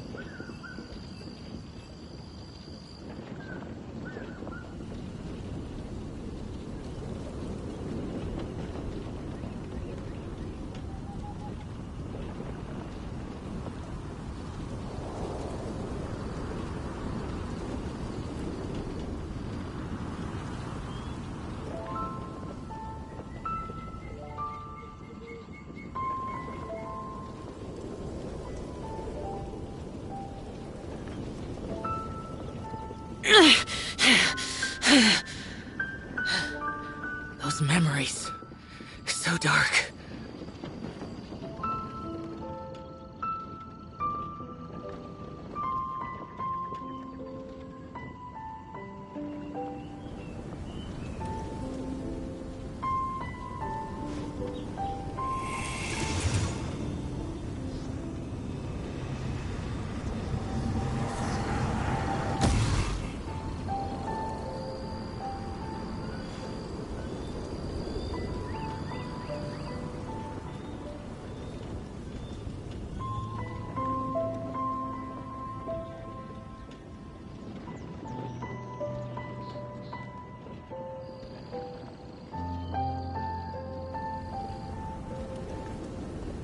The damned will sooner die again than lay a hand on me.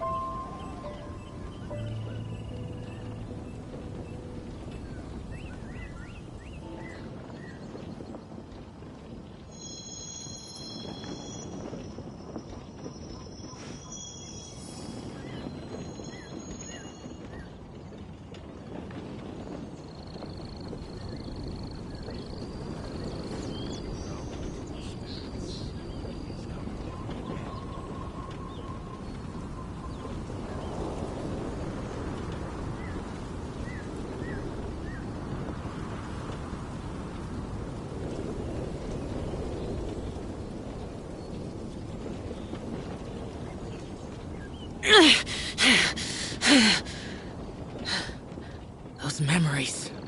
So dark.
Let's go meet Sucrose and Kale at the crafting bench! There's no way I'll be able to.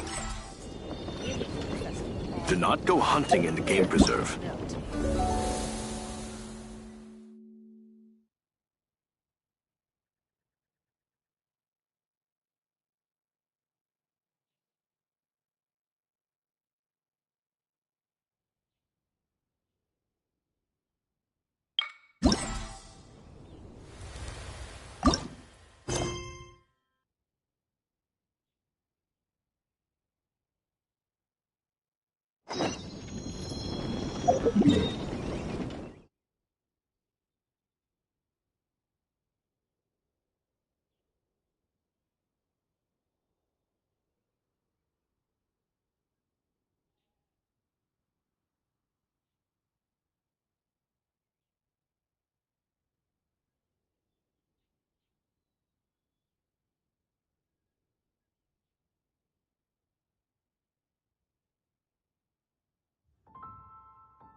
The Academia?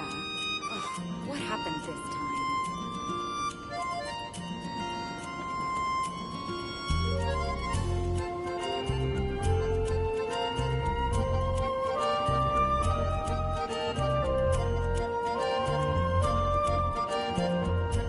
Reduced to just standing around.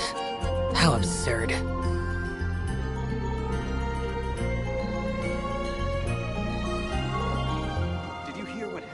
Academia? Ugh, what happened this time?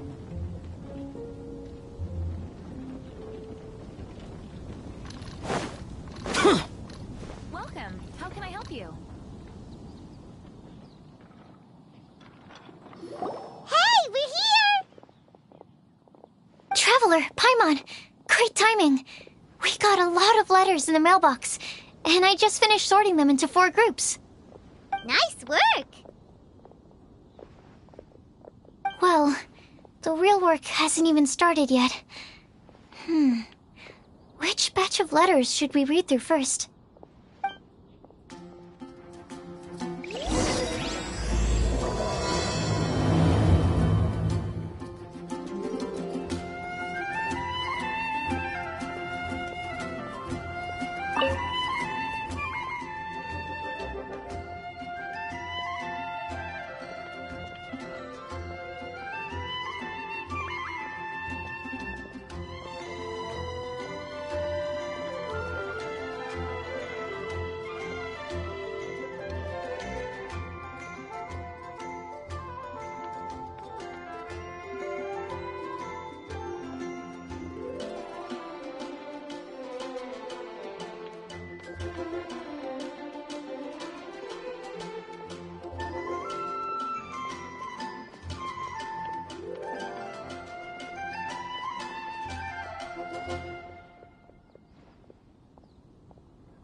me quickly summarize what we found out about a flower that is not of this world. Tighnari believes that on closer examination it might be logically paradoxal, while Albedo says that his answer would be better discussed at length in person. As for my answer, I think a clock in the shape of a flower would constitute one that is not of this world. Here's what we've gathered regarding a guide who will never get lost. Mona said that she'd like to join us in uncovering the secret behind the prophecy, while Bennett suggests Fischl, Mona, or the Traveler as potential candidates. Mika didn't submit much, but he did draw a vegetation map for Master Tighnari and wrote up a dragon spotting calendar for Cyno. Amber also wrote in. She said that she sees herself as nobody's guide, but everybody's friend. As for one who would never lie, Rosaria removed herself from consideration, but both Razor and Cyno were willing to support us in our search. Timaeus seems to have forgotten to write to us. And finally, this is what we've gathered on a legend that never ends. Police said that her mom has a number of friends who like to write storybooks. Lisa believes that legends live forever in people's hearts. I think that for a legend to be never-ending, it has to be filled with hopes and dreams and actively passed from one person to the next. So, what are the answers to the 4 riddles then? You're really smart, Paimon. I bet you can figure it all out in no time. Or, let's all share our thoughts on what we think the answers might be.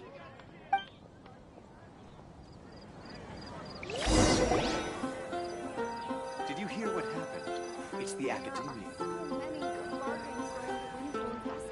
Wait! Wait for me! Oh, Timaeus! What brings you here? I'm sorry, I really am. The time just got away from me and I didn't get around to writing that letter. However, I'm happy to announce that I think I can be the one who would never lie. Huh? This is kinda sudden. Not that we don't trust you, Timaeus, but, could you elaborate a little after you catch your breath? Of course, of course.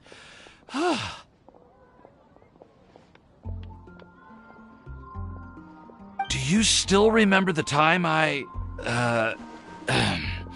collaborated with a certain Miss Ying-ar?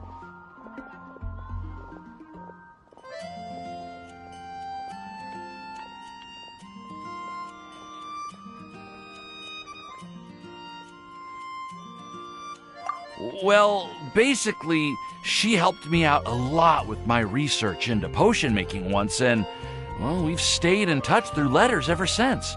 Wait! So Ying-ar is the girl from Liyue that Sucrose mentioned earlier? We always assumed you were hard at work every time we saw you at the crafting bench. So you've just been writing letters to Ying-ar the whole time? No. I mean, not all the time.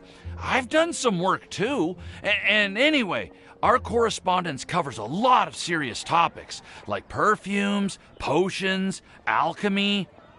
Anyway, a few months ago, I made a vow to the heavens that I will be true to myself and never utter an insincere word until the day that I've managed to win Miss Ying-ar's heart. So, at Starsnatch Cliff, you were picking Cecilia's as a gift for Ying-ar? Well, that's right. The Cecilia flower is said to represent a once wayward heart, transformed by the power of love. I couldn't think of a better flower to give than that. I know full well that Miss Ying-ar is far more knowledgeable than I in both the ways of the world and the ways of our craft, but I thought I should make the effort for once and put myself out there. Which brings me to the subject of the last few days and the Windbloom Festival. I thought it was time for me to invite Miss Ying-ar to Mondstadt. But yesterday, Albedo told me that Sucrose has been working hard to help another girl achieve her dream. Huh? And when I went to take a look at our roster, I saw that she'd done my remaining work for me. I feel incredibly guilty. I've been spending all of my time in my own fantasy world while everyone else has been bending over backwards to help other people. How could I ever hope to be worthy of Miss Ying-R's love if I'm so selfish? Oh, Timaeus. And that's why I've decided to join you. But then what about Ying-R? Yeah, haven't you been planning this for over a month now? You said you were gonna invite her to Mondstadt. Well, yes, I did mention in my letters that I'd like her to visit, which is why I just sent her another gift with my hand-picked windblooms, along with a handwritten letter. I explained that a matter of great importance has presented itself to which I must devote my full attention for the time being. As soon as it's resolved, I'll make haste to Liyue to pick her up in person. I made sure to package the gift and letter with the greatest care. All I can do now is hope that she'll understand. Point being, please know that I sincerely want to support you in this endeavor. Plus, I think I'm an honest person. As far as I recall, I don't think I've told a single lie in my life. Well, you certainly convinced Paimon with that speech. Don't worry, Timaeus. We won't let your determination go to waste. Thank you, Timaeus. Thank you, everyone. I promise to do everything I can to help. Okay, so it looks like we found our one who would never lie. Great! Let's keep it up. On to the other three.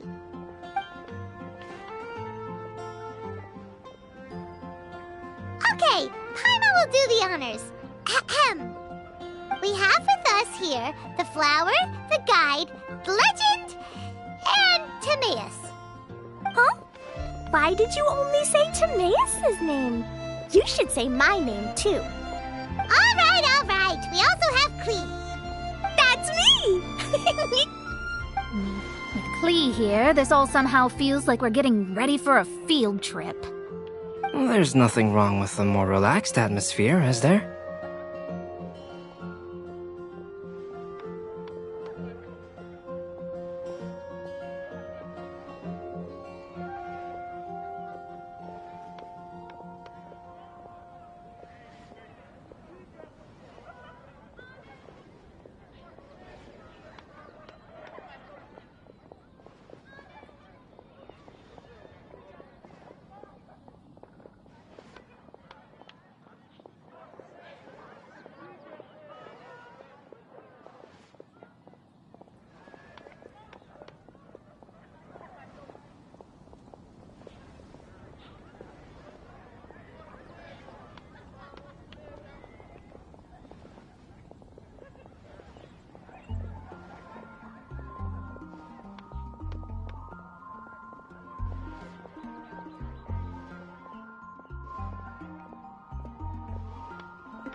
Of course. We will soon see if my hypothesis has any merit. Actually, I'm still feeling a little nervous. Me too. But weren't you all fired up just a moment ago? Yeah, you're right. Okay, let's do this. Actually, I'm a little worried too. Deep breaths. Deep breaths. I know what you're feeling. Saying anything becomes so much harder when there are so many people watching. Well, does anyone know the exact location of where we're headed, or should I do a reading on my scry glass?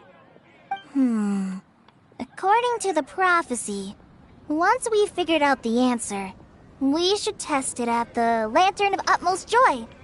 Wait, but where is this lantern? Oh, we know something about that.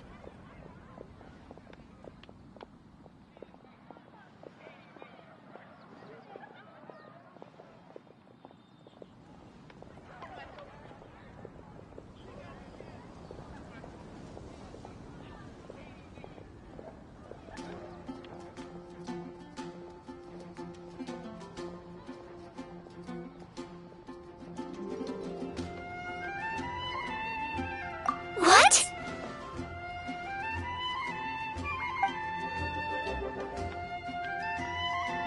Wow, that's amazing.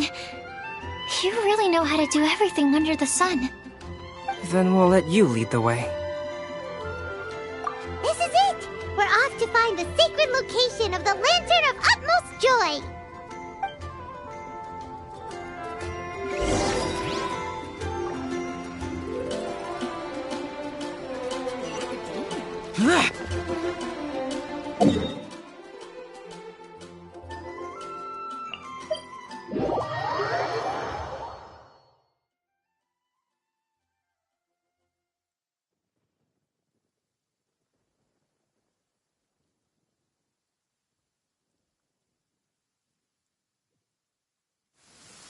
demons do not stop for the rain.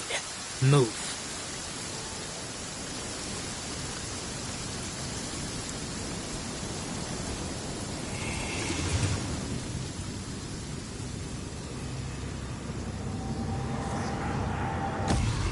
The rain stopped.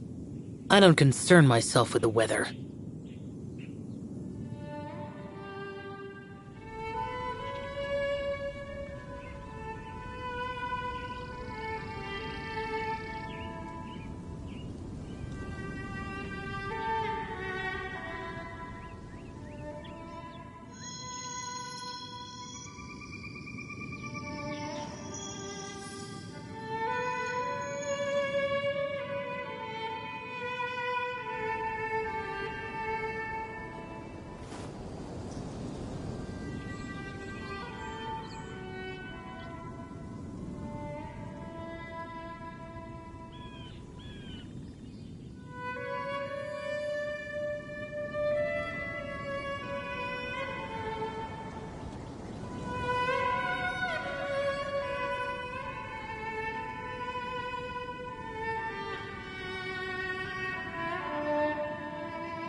Those memories. So dark.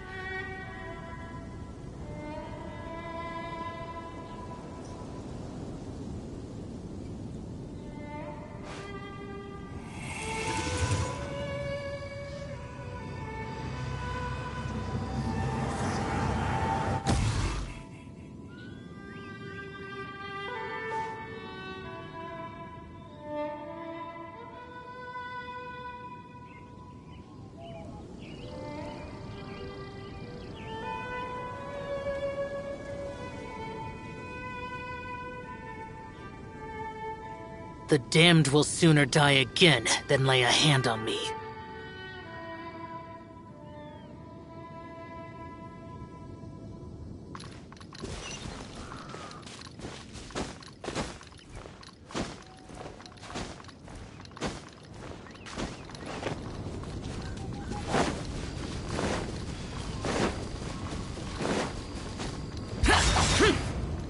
According to the map, it should be somewhere around here. Let me take a look. Oh, it should be right up ahead.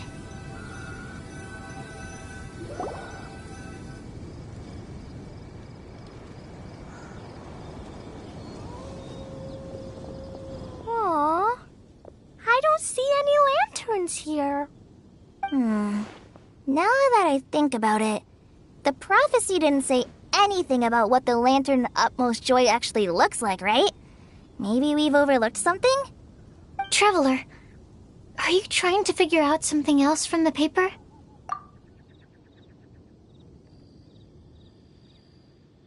Paimon's reading too.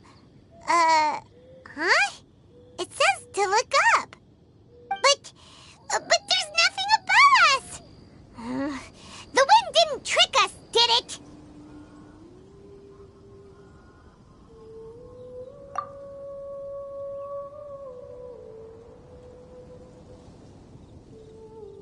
Place the squirrel on the back of the pointy-eared cat, and a pious puppy will open the doors to show you the way. Huh. Paimon read the whole thing out loud, but nothing's happening.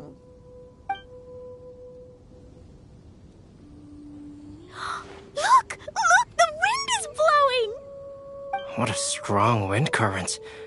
Let's write it up and see where it leads us. Huh? We'll have to fly up there? Can someone carry me with them? Here.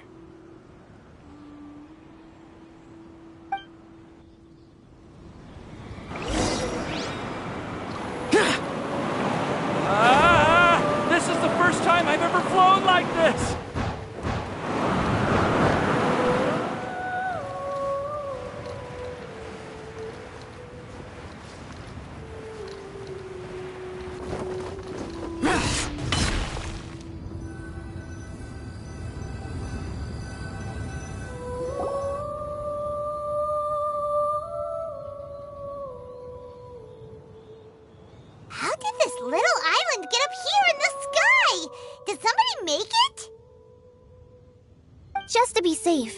recommend jotting down our entire route here. This way, no one will get lost. Oh, good thinking, Kale! Huh. Who would have thought we'd find this kind of table here? Weird. It's almost as if someone was holding a tea party. I never would have guessed that such a place could exist. Right above Mondstadt, too. Wow, look at that pretty lantern on the table. There's even a chair for each side of the lantern, too. There seems to be something on the back of this chair. Let me have a closer look. Take your seat, present your answers, and you shall reach enlightenment. Well, as far as instructions go, I guess that's simple enough. So we just need to do as it says, right? Wait a second. Huh? What is it, Albedo? We'd better make sure this place is safe before taking our seats. Everyone, please stay clear for a moment. Well, all our questions and doubts aside, the scenery here is pretty amazing. It'd be impossible to feel stressed here. How is everything, Albedo? Everything seems to be fine. I didn't find any traps or suspicious mechanisms, but I also couldn't find any overt destructive devices. Huh? What do you mean? Well, it seems that wrong answers won't have any catastrophic consequences. Looks like we'll have to sit on these chairs and fulfill the prophecy. Everyone, I would like to suggest that we try some risky answers on our first attempt. Let's reserve our most confident answers for the second round. That sounds kind of smart. But why? I get what he means. If we do as he says, then we may be able to figure out how the puzzle works. I see. That makes a lot of sense. Mona, is there something wrong? You're not looking too good. Oh, are you hungry? I brought some snacks. Thank you for offering, Klee, but that's not quite it. While Albedo was checking just now, I gave my scryglass a spin hoping to find some information. But there's a strange aura to this place. It's almost as if someone has been staring at me as soon as we stepped foot in here. But if nothing here has actually been physically tampered with, then no. Could that person be?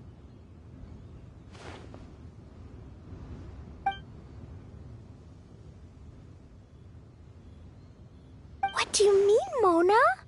Who could it be? Never mind. It's not like I've got any proof. Don't leave us on the edge like this, Mona. I'll just do what Albedo said. Yes, let's test the hypothesis together, Klee. Come on, join us, Mona. Oh, all right. Okay, then I'll answer the first question. If someone were to ask me to find a flower that is not of this world... You can do it, Sucrose.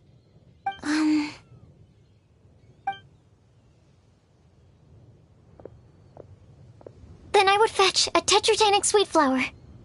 All right, I'm up next. My part of the prophecy is to find a guide who will never get lost. Kale, I hope you found your answer.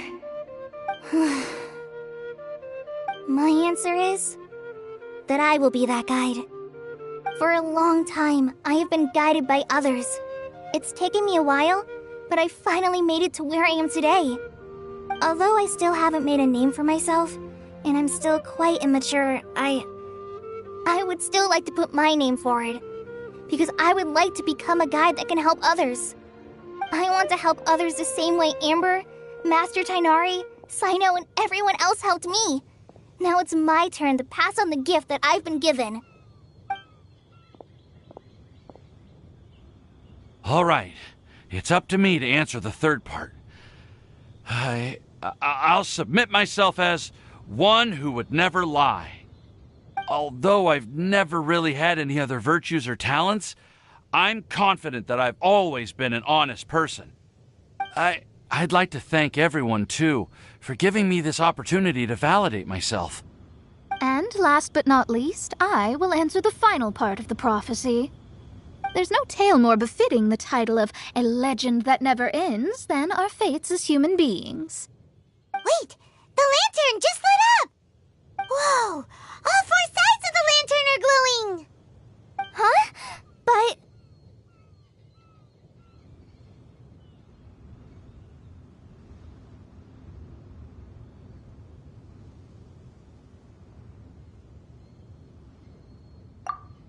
Collei, could I ask you to stand up for a second?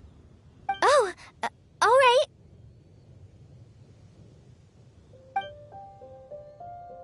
Huh? What's going on? Why is it lighting up regardless of who's sitting in the chair? Didn't it say we have to answer all the questions correctly? It's pretty clear now, isn't it? We've just proven that there is no right answer for this prophecy. No right answer?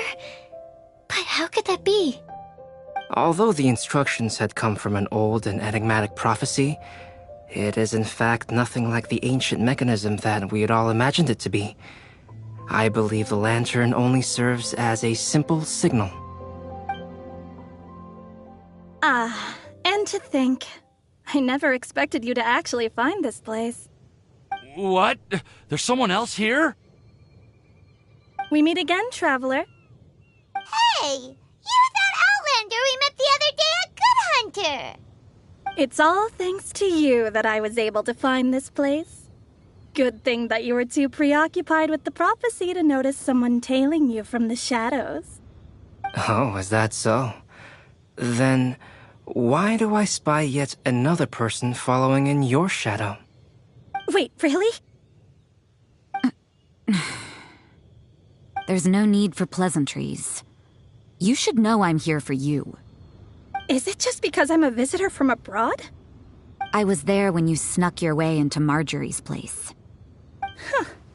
So you had your eyes on me even then, huh? That was 2 whole weeks ago, you know. It's hard not to notice you when I'm on duty every day. All right. In that case, I'll admit it. I was the person who slipped this prophecy into the storybook. Huh? But why? Then, does that mean this wasn't a real prophecy after all? Don't worry. Even though you probably have plenty of reservations about me, you can be sure that the prophecy is genuine. In fact, many of you here today may have heard the code name of the one who left the prophecy to me.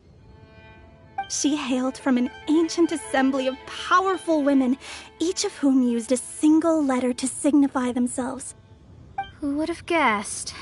It seems that power was indeed left behind by the old hag after all. Ah, so you're B's student. It's an honor to meet you. I am Scarlet, the successor of Jay. Well, what are you talking about? It's a long story, but I'm not quite sure that I'm the best person to tell it. Since you've all spent so much time and energy trying to decipher this prophecy, you must also be very interested in the secret behind this lantern, no? The lantern has already been lit. Now then, please allow me to disturb your happy peace. Huh.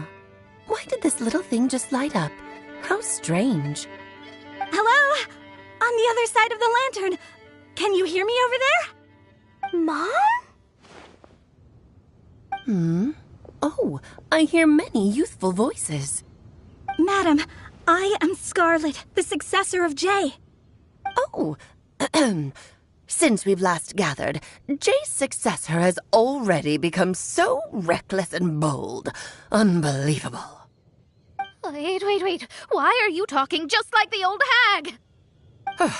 Old hag? Who would dare say that? Is that Mona? Who are you? Who dares imitate my master? And what of imitation and mimicry? It has always been a fool's errand to mimic and learn from humanity. Aunt Alice, I'm here too. Mom, why are you trying to talk like other people? So I see everyone's here. Well then, my warmest greetings, everyone. Miss Alice, why would you... Well, it's been many years since this lantern last lit up. You can't blame me for thinking that one of the old friends from my youth may have decided to catch up again. Why she sounds so coy all of a sudden? And if I recall correctly, we left this lantern in the care of the Animo Archon Barbados. You must be commended for uncovering an artifact entrusted to the god of wind himself. Tell me, are you sitting around my beloved tea party table? It's a really long table. Oh, so you are. I suppose this means even the Animo Archon has granted you entry to this place. Was all of this Scarlet's doing? Wait. Paimon's completely lost now. So what was this assembly you were talking about earlier? Oh, Miss Alice, would it be all right to leave the explanation of that to you? Well, you should be rewarded for making it all the way up here and activating the lantern. Now then, let me tell you a long and ancient story. Ever heard of the Hexenzirkel? As the spooky name suggests, it's a secret society. Once upon a time, it even challenged the Animo Archon himself. But he replied, "Let us make music, not war, and resolve our conflicts through song." From then on, the mages would only ever convene in the woods, in the skies, or on the edges of cliffs. At these tea parties, they discussed their stories and secrets and resolved their differences, as the tea and cakes bore witness to their pledge never to fight amongst themselves. Yesterday I snuffed out the life of my beloved. He had grown old and was extremely sick. He loved me dearly, so I took his fate in my hands and ended his pain. I'm raising a son. Of all the children I had, he's the only one left. But I suppose that still makes me a mother. My lifespan is nothing compared to yours, so I wish to leave you with my storybook. Actually, maybe you can pass it on to your children one day. Oh, this looks interesting. Let me scry. My dear sisters, we mustn't let prophecies threaten our bonds of friendship. Even the most frightening witch was once a little girl, and growing up can be so tough. Sometimes we all need to vent our troubles to the wind. Even if the nations go to war, or the sky falls down, the mages' tea parties shall forever be held around this table.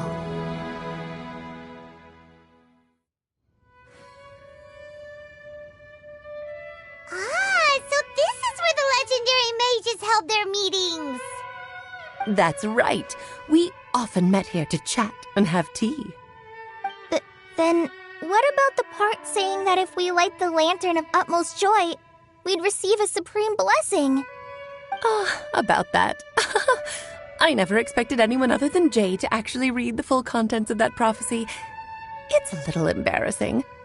The truth is, that prophecy was actually just a letter that we sent to Jay as a group the day before her wedding.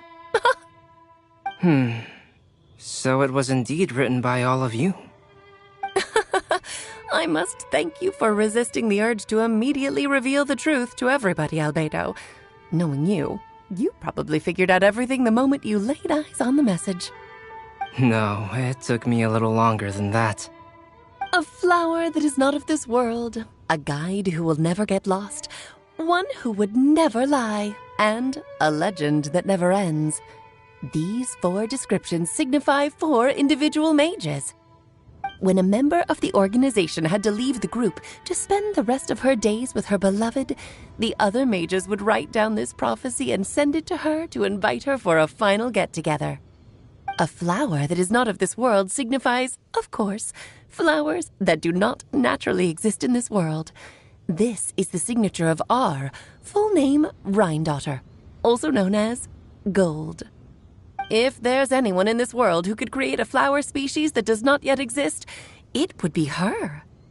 The guide who will never get lost is N, otherwise known as Nicole.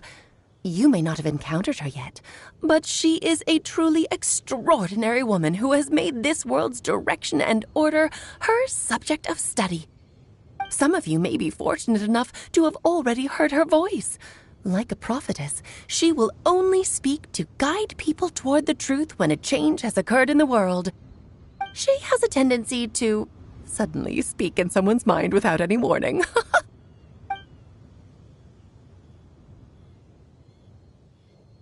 If one day you would be unfortunate enough to run into a truly dangerous situation, she may use her voice to guide the way forward for you.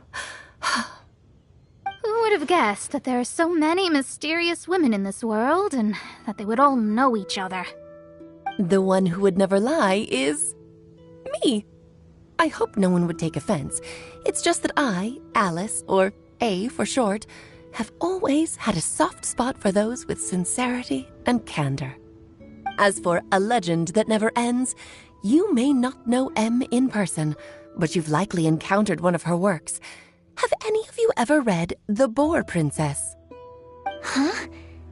I'm pretty sure every child in Mondstadt has read that book. It's also one of my favorite stories. M was an exceptional human writer who used her prose to teach me the meaning of grief. Don't you think such a person would deserve a seat at the mage's table? Paimon's getting more and more lost. It may sound hard to believe, but I can attest to everything that Alice has said. Jay was also a mortal who aged and passed on, leaving her title to her students and followers. Alice, you've never acknowledged any of Jay's successors. It's now been centuries since the first of us took on her mantle. I've always wanted to meet you. Do you also want to become a mage? Title aside, I think I'm more interested in the meaning and purpose of the Hexen Circle. I used to think that the Hexen Circle was a group of women who could control the very fate of this world. But now, I've seen for myself that besides Jay, many other ordinary people were also among you. Do you think less of us now? No, not at all. My interest has been piqued, and I'm now even more drawn towards the idea of becoming a mage. You're right. I've never acknowledged any of Jay's successors, but you are different. You are much more fascinating than any of your predecessors. Oh, has someone finally piqued Aunt Alice's interest? Now is not a good time, Scarlet, but as soon as I am able, I will seek you out for a meeting. I want you to tell me all about Jay's married life back in her hometown. So the mage who received the prophecy letter from all of you was Jay? She left the Hexen Circle after getting married? Precisely. There was only one way the letter could have been interpreted. She would have known what we meant as soon as she saw the message. We were just asking one thing of her. Please come to see us again. Before you go and settle forever with your happiness, please come share some of it with your best friends and sisters. So, the Supreme Blessing actually meant... All journeys are fleeting and will eventually come to an end. What will give us the most fulfillment and happiness in the end are those who will greet us at our journey's destination. Dear child, I believe you can also understand what I am talking about. We women will always have many troubles and encounter pains and frustrations that will keep us up at night. But no matter how hard things may become, we will cross mountains and oceans to see our best friends again, regardless of how many years have passed or how far the distance may be. As long as we can be with our beloved friends, our hearts will be filled with joy. To us mages, that's what being supremely blessed is all about. I still still don't get it, but I do know that all the mages are Mom's best friends. If you ask how I see it, the Hexen Circle is just a group of ladies that I spent my youth with. Anyway, I'll introduce some of the other members to you all later. I still have a few things to attend to, so this will have to do for today. Bye, Mom! Todoko says bye, too! Goodbye, darling, and farewell to all of our other friends as well. I'm sure we'll see each other again. Oh, now that I think of it, isn't it getting close to that time of year? Yes, it's Windbloom again, Alice. It's also a special anniversary date. I'm sure you still remember. Now, it was on this day many, many years ago that Jay tied the knot. Oh, just in time for the Festival of Love and Freedom. Everyone, please enjoy this year's Windbloom Festival to the fullest.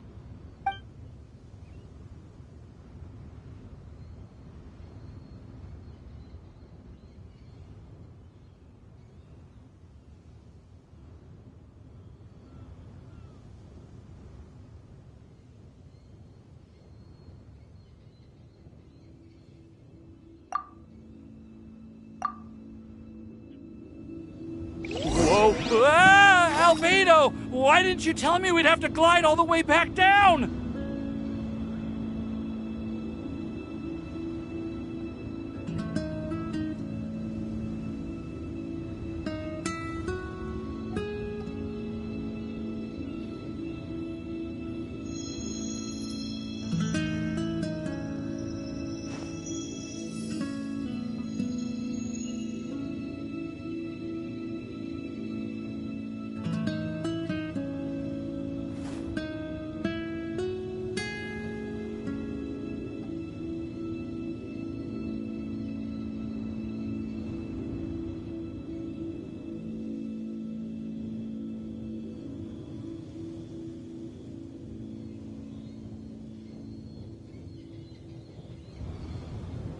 Reduced to just standing around. How absurd.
Those memories.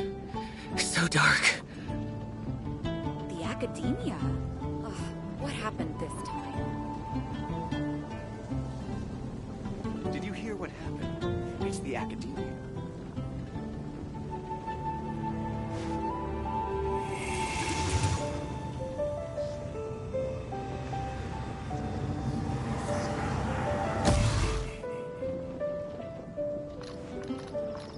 The academia? Ugh, what happened this time? Welcome. How can I help you?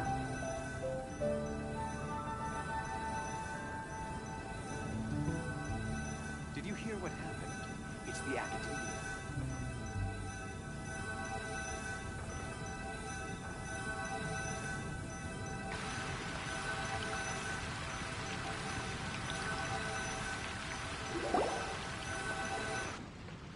Oh. Are you okay, Timaeus? Maybe you'd feel better if you just, let it out. I'm fine. I'm just a little glider sick, that's all. You may want to look into getting your own gliding license when you have the time. It might prove helpful to you. Okay. Sure thing. It sounds like you've still got something on your mind. Why don't you tell us? We're all happy to listen. It's nothing, really. It's just... Well, Alice's story was really interesting and romantic. I won't argue about that. But still, the whole thing wasn't quite what I was hoping for. Of course, I didn't actually expect the supreme blessing to be real, but... Don't say that. None of this was your fault, Timaeus. Honestly, it's more on me for having agreed to be the Windbloom Festival Special Ambassador. Had I not asked for everyone's help... If anything, it should be my fault for finding that prophecy. Oh, no. I didn't mean to blame the two of you either. I just feel like... this whole adventure didn't really end on a high note, and we also didn't really get anything out of it. But I'd say we still learned something new. Well, that aside, Timaeus, you still need to go to Liyue to apologize to Yingar, right? Do you want Collei and I to accompany you? Oh, Miss Yingar. Well, I mean... I just really don't want her to get mad at me. Now that I've come back to my senses, I really don't know what I should do. Hey, you three? You may want to look over there. Huh? Miss Yingar? Oh, so that's Miss Yingar? I've never met her before. Yep, that's her. And she actually came all the way to Mondstadt. I am so sorry, Miss Yingar. But how did you... I mean... Are you so happy just to see me? Of course I am. I'm so happy that, I don't, Sorry, I don't know what to say. I was ready to give you a harsh scolding, but now that I've seen you like this, I suppose I could let you off the hook this time. You said you couldn't come to pick me up because of a very important matter, right? Well then, of course I had to come and find you instead. Should we go see how they're doing? I wouldn't. You'll get hit by a forest boar if you interrupt a couple's romantic conversation. Oh, really? We'll just leave them alone then.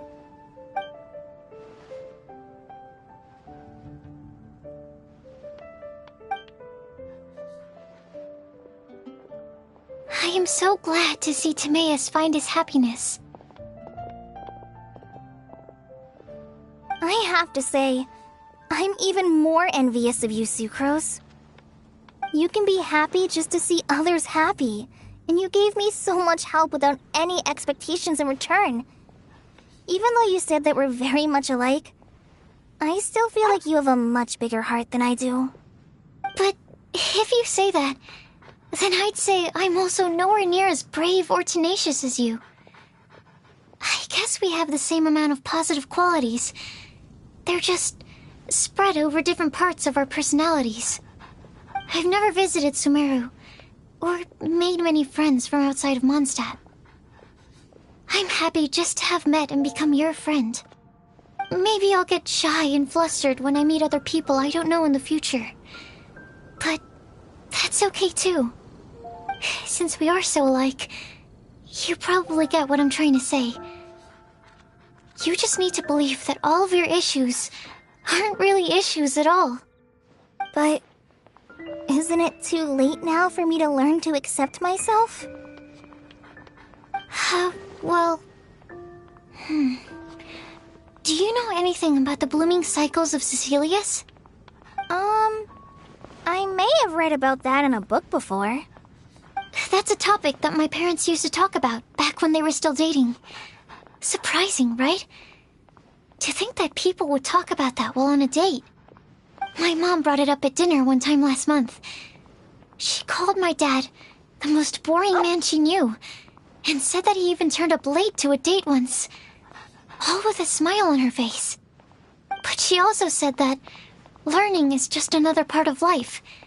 It's never too late to start something, as long as you recognize that it's something good for you to do. Why don't you give it a try, Collei? Okay, I'll try my best. They're really having a great conversation. Paimon can't even find a moment to join in.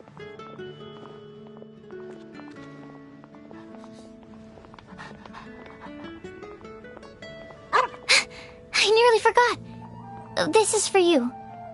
This texture. Are these seeds? Yep. I believe I mentioned my sweet flower research to you before. These are the seeds of the sweet flower cultivars that I've worked on. It's nothing too special, but they're the best cultivars that I've made. So, I really hope that you'll like them.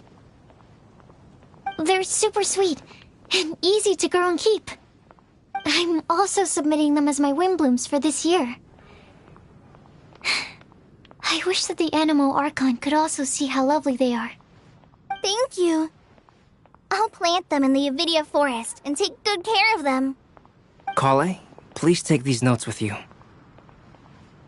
I've heard that you've been working hard on your studies, so I've prepared some study materials for you at Sucrose's request. Feel free to look through them whenever you can find the time. Mondstadt's doors will always remain open to you. Thank you so much.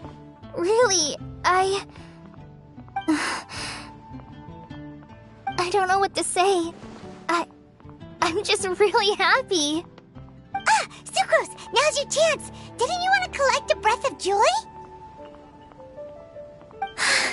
You're right. I almost forgot. Collei, can you exhale once into this test tube? I will save this breath of joy and use it in my research. Oh, really? May I? Of course.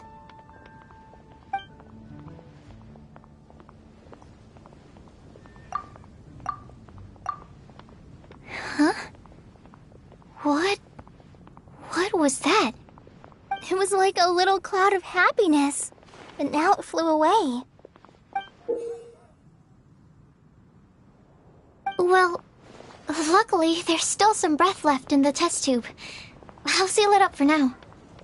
I'll keep working on it and let you know as soon as I have any breakthroughs in my research. Yeah, you can write to me. I'll be sure to respond as soon as I receive your letter. Oh, it looks like you found a new pen pal. Master Tighnari! Cyno! If your friendship was forged in a test tube, does that make you test friends forever? That's it. I think you've ruined Sumeru's reputation in Mondstadt beyond all hope of repair. All that matters is that I've enjoyed Mondstadt immensely.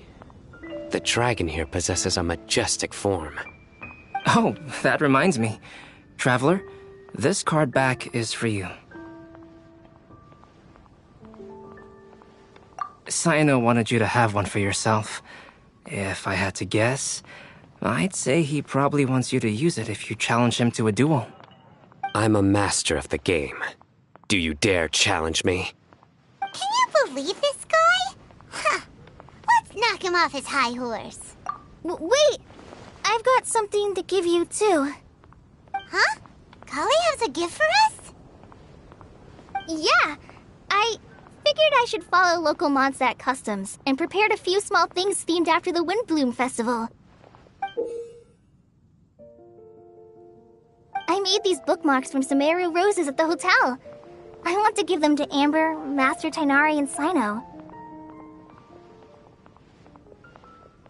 During Windbloom, Mondstadters offer flowers to the people most important to them.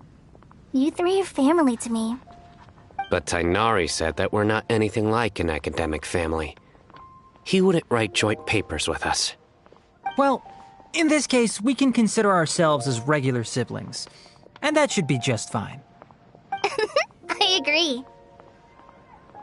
Oh, and here are some Padisara seeds as well. These are for the Traveler, Paimon, and everyone else from Mondstadt. Whoa, are these really for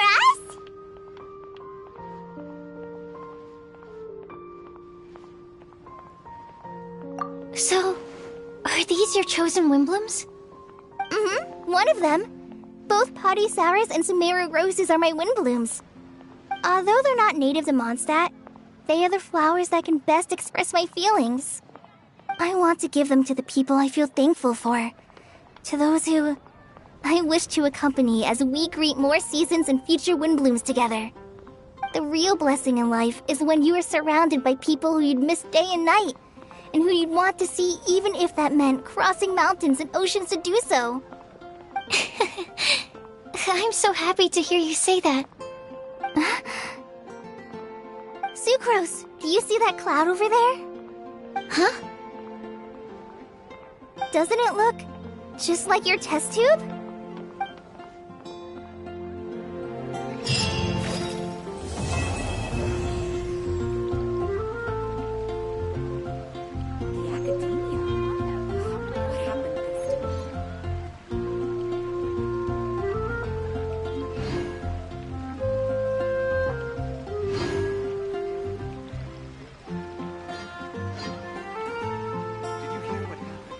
It's the academia.